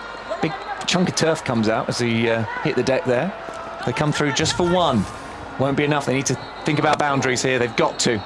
Yeah, we again looking at that catch. What a grab. What a grab from Gulbadin. Putting in that big dive. He's just bowled his 4 overs, managed to get 4 wickets, and then doing it in the field. Naveen-ul-Haq, he's been outstanding from first ball. The first over, he got that wicket of Travis Head. That was an outstanding delivery, and since then, Afghanistan has been on top throughout. 3 for 18, his figures. He's still got 3 balls to come. Adam Zampa on strike. They're 1 wicket away here, Afghanistan. Still 35 runs for Australia needed. In comes Naveen. And this is, again, defended, pushed into the offside. Just the 1 run. Australia can't be dealing in ones, but you've got the number 10 and 11 at the crease. But I think if you're Australia, you're also thinking another thing here, that you don't want to get bowled out under 20 overs. Even if you get 5 or 6 runs, you've got to get as close as possible to the target, because their net run rate is going to take a massive hit if they lose with that sort of a margin, and also if they get bowled out under 20 overs. Got to think net run rate. The win is hard to see it happening here. If you drag it into the 20th over, you never know. Some wides, bit of pressure on the Afghanistan bowlers. In hand. You never know. You never know, Abhishek. But if you're out, obviously you can't keep playing. Naveen in. Big flash at this one from Hazlewood. Oh, if he'd got a little touch on that, then Gurbaz behind the stumps would have been very interested. He's flashing at it. It was wide and short. It's there to be hit. Is he going to be brave? Go for the Yorker, Naveen-ul-Haq. He's got a brilliant Yorker, slow delivery. He's a complete bowler. He's got all the ammunitions you need as a bowler. But what he brings out is important at this point in time, because what they don't want is a boundary. 34 needed. They've got 13 balls. They've got 1 wicket in hand, Australia. Naveen, this is his final delivery. He's 3 for 19. His last ball. He's been brilliant today, like a lot of the Afghanistan players. Naveen in, and it's in the air. Will it be taken? Is a fielder there? No. Coming running in there is Azmatullah. Well, they'll come through just for a single. The game continues into the 19th over. 116 for 9 now, Abhishek. What a spell. What a spell from Naveen-ul-Haq. 4 overs, 3 for 20. Unbelievable. The way he started set the tone for the rest of the bowlers, and then Gulbadin, probably the contender, the front contender for man of the match, picking up 4 wickets with that spell, where other bowlers were struggling a little bit. But also you got to give a lot of credit here. The captaincy of Rashid Khan, by just rotating the way he rotated his bowlers, the way he used his resources, outstanding. Well, those two bowlers between them, Naveen and Gulbadin, have picked up 7 for 40. Yeah. The two of them between them. And that's been a game amazing, changer. isn't it? That's been a game changer. And Australia, they have a lot to worry about if they don't manage to get over the line, which it looks like they won't. They look at those glum faces, look at those worried faces. Mitchell they know Marsh they're going to there. face India next. Mitchell Marsh, the captain, not looking too keen. I mean, Australia have got more than enough power to beat India, but you don't want to have to be in a position where you've got to beat them in this group stage. Fazalhaq is in, takes an edge from Hazelwood's bat, I think, but it bounces in front of the keeper. Dot ball. 11 balls to go. It's getting harder and harder. 33 required of 11 deliveries. Pretty much a boundary every ball. 3 a ball now. It's almost impossible to see it happening here for Australia. The question is when, not if, for Afghanistan to make history, to beat Australia for the first time in a T20 international, for the first time at a World Cup, any World Cup. Absolutely. I think if you're a cricket fan, you've got to be excited with Fazalhaq Afghanistan. it's in the air, pulled, and the fielder won't be able to take it as a catch, but does stop it going for a boundary. It's Rashid, the captain. He must be so excited. He's keeping his emotions under control, but we will see a huge outpouring of joy. Oh, I think they will, because the first time they're ever going to beat Australia in a World Cup, which is a huge achievement for a team like Afghanistan. And what they have achieved in the last 4 or 5 years is just a story. The way this improvement from Afghanistan, the way they've come out in such a short space of time, it's been magnificent to see. You've seen teams for so many years. You've seen teams like Scotland, Ireland, been there in international cricket. They've got the test status as well. Team like Ireland, but the improvement you've seen with Afghanistan, where they've Almost consistently beating the top sides in the world, it shows you. The talent, the coaching, considering the setup they've got in Afghanistan, considering they're not based in the country at the moment as well. Very hard for these players. Zampa on strike is a bit of a wide-ish one from Fazalhaq. Farooqi. Wonder if he'll be given as one. Don't think so. Nope, given as a dot ball. Zampa unable to lay bat on it.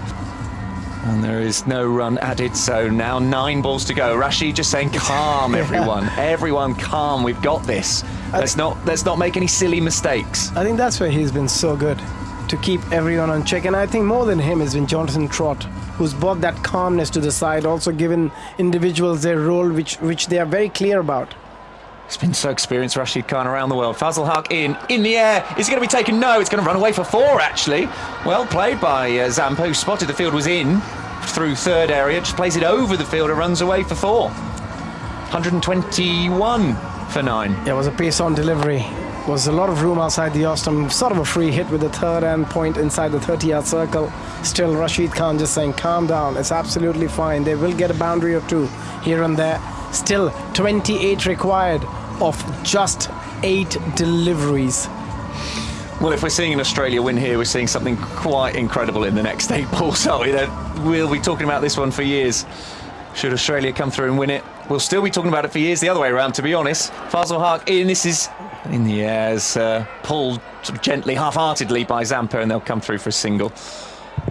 Just the 1 run, 122. So they need boundary every delivery, 27 of 7 deliveries. So they need a 4 every ball, or 4 sixes and a 4 can do it.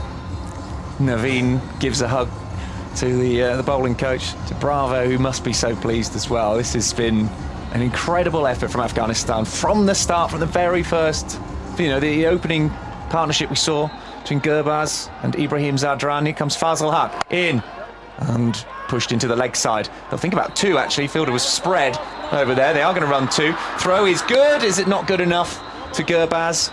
Came straight to him, but the batter was running in. 25 needed from 6. Mathematically, we're getting to, as you say, 6s or nothing now. Yeah. Oh, it's a no ball. It's a no ball, which means there will be a free hit and some runs added on, a couple added on. It's frustrating for Can there be Afghanistan. any more twist to this game of cricket? It's so frustrating. This is what Rashid's been saying, stay calm. I'm sure Jonathan Trott is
anybody who played with any of innings of substance couldn't get a strike rate over 130, 140.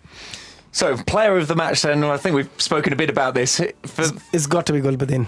It's got to be Gulbadin. Figures I know Gurbaz has got 60. I know Ibrahim's got 51, but the match was won because of his spell of those 4 overs, 4 for 20. 4 for 20. So even just the economy on that is brilliant, let alone picking up a 4 for as well. Brilliant player has been for Afghanistan for many years. Shall we hear from the man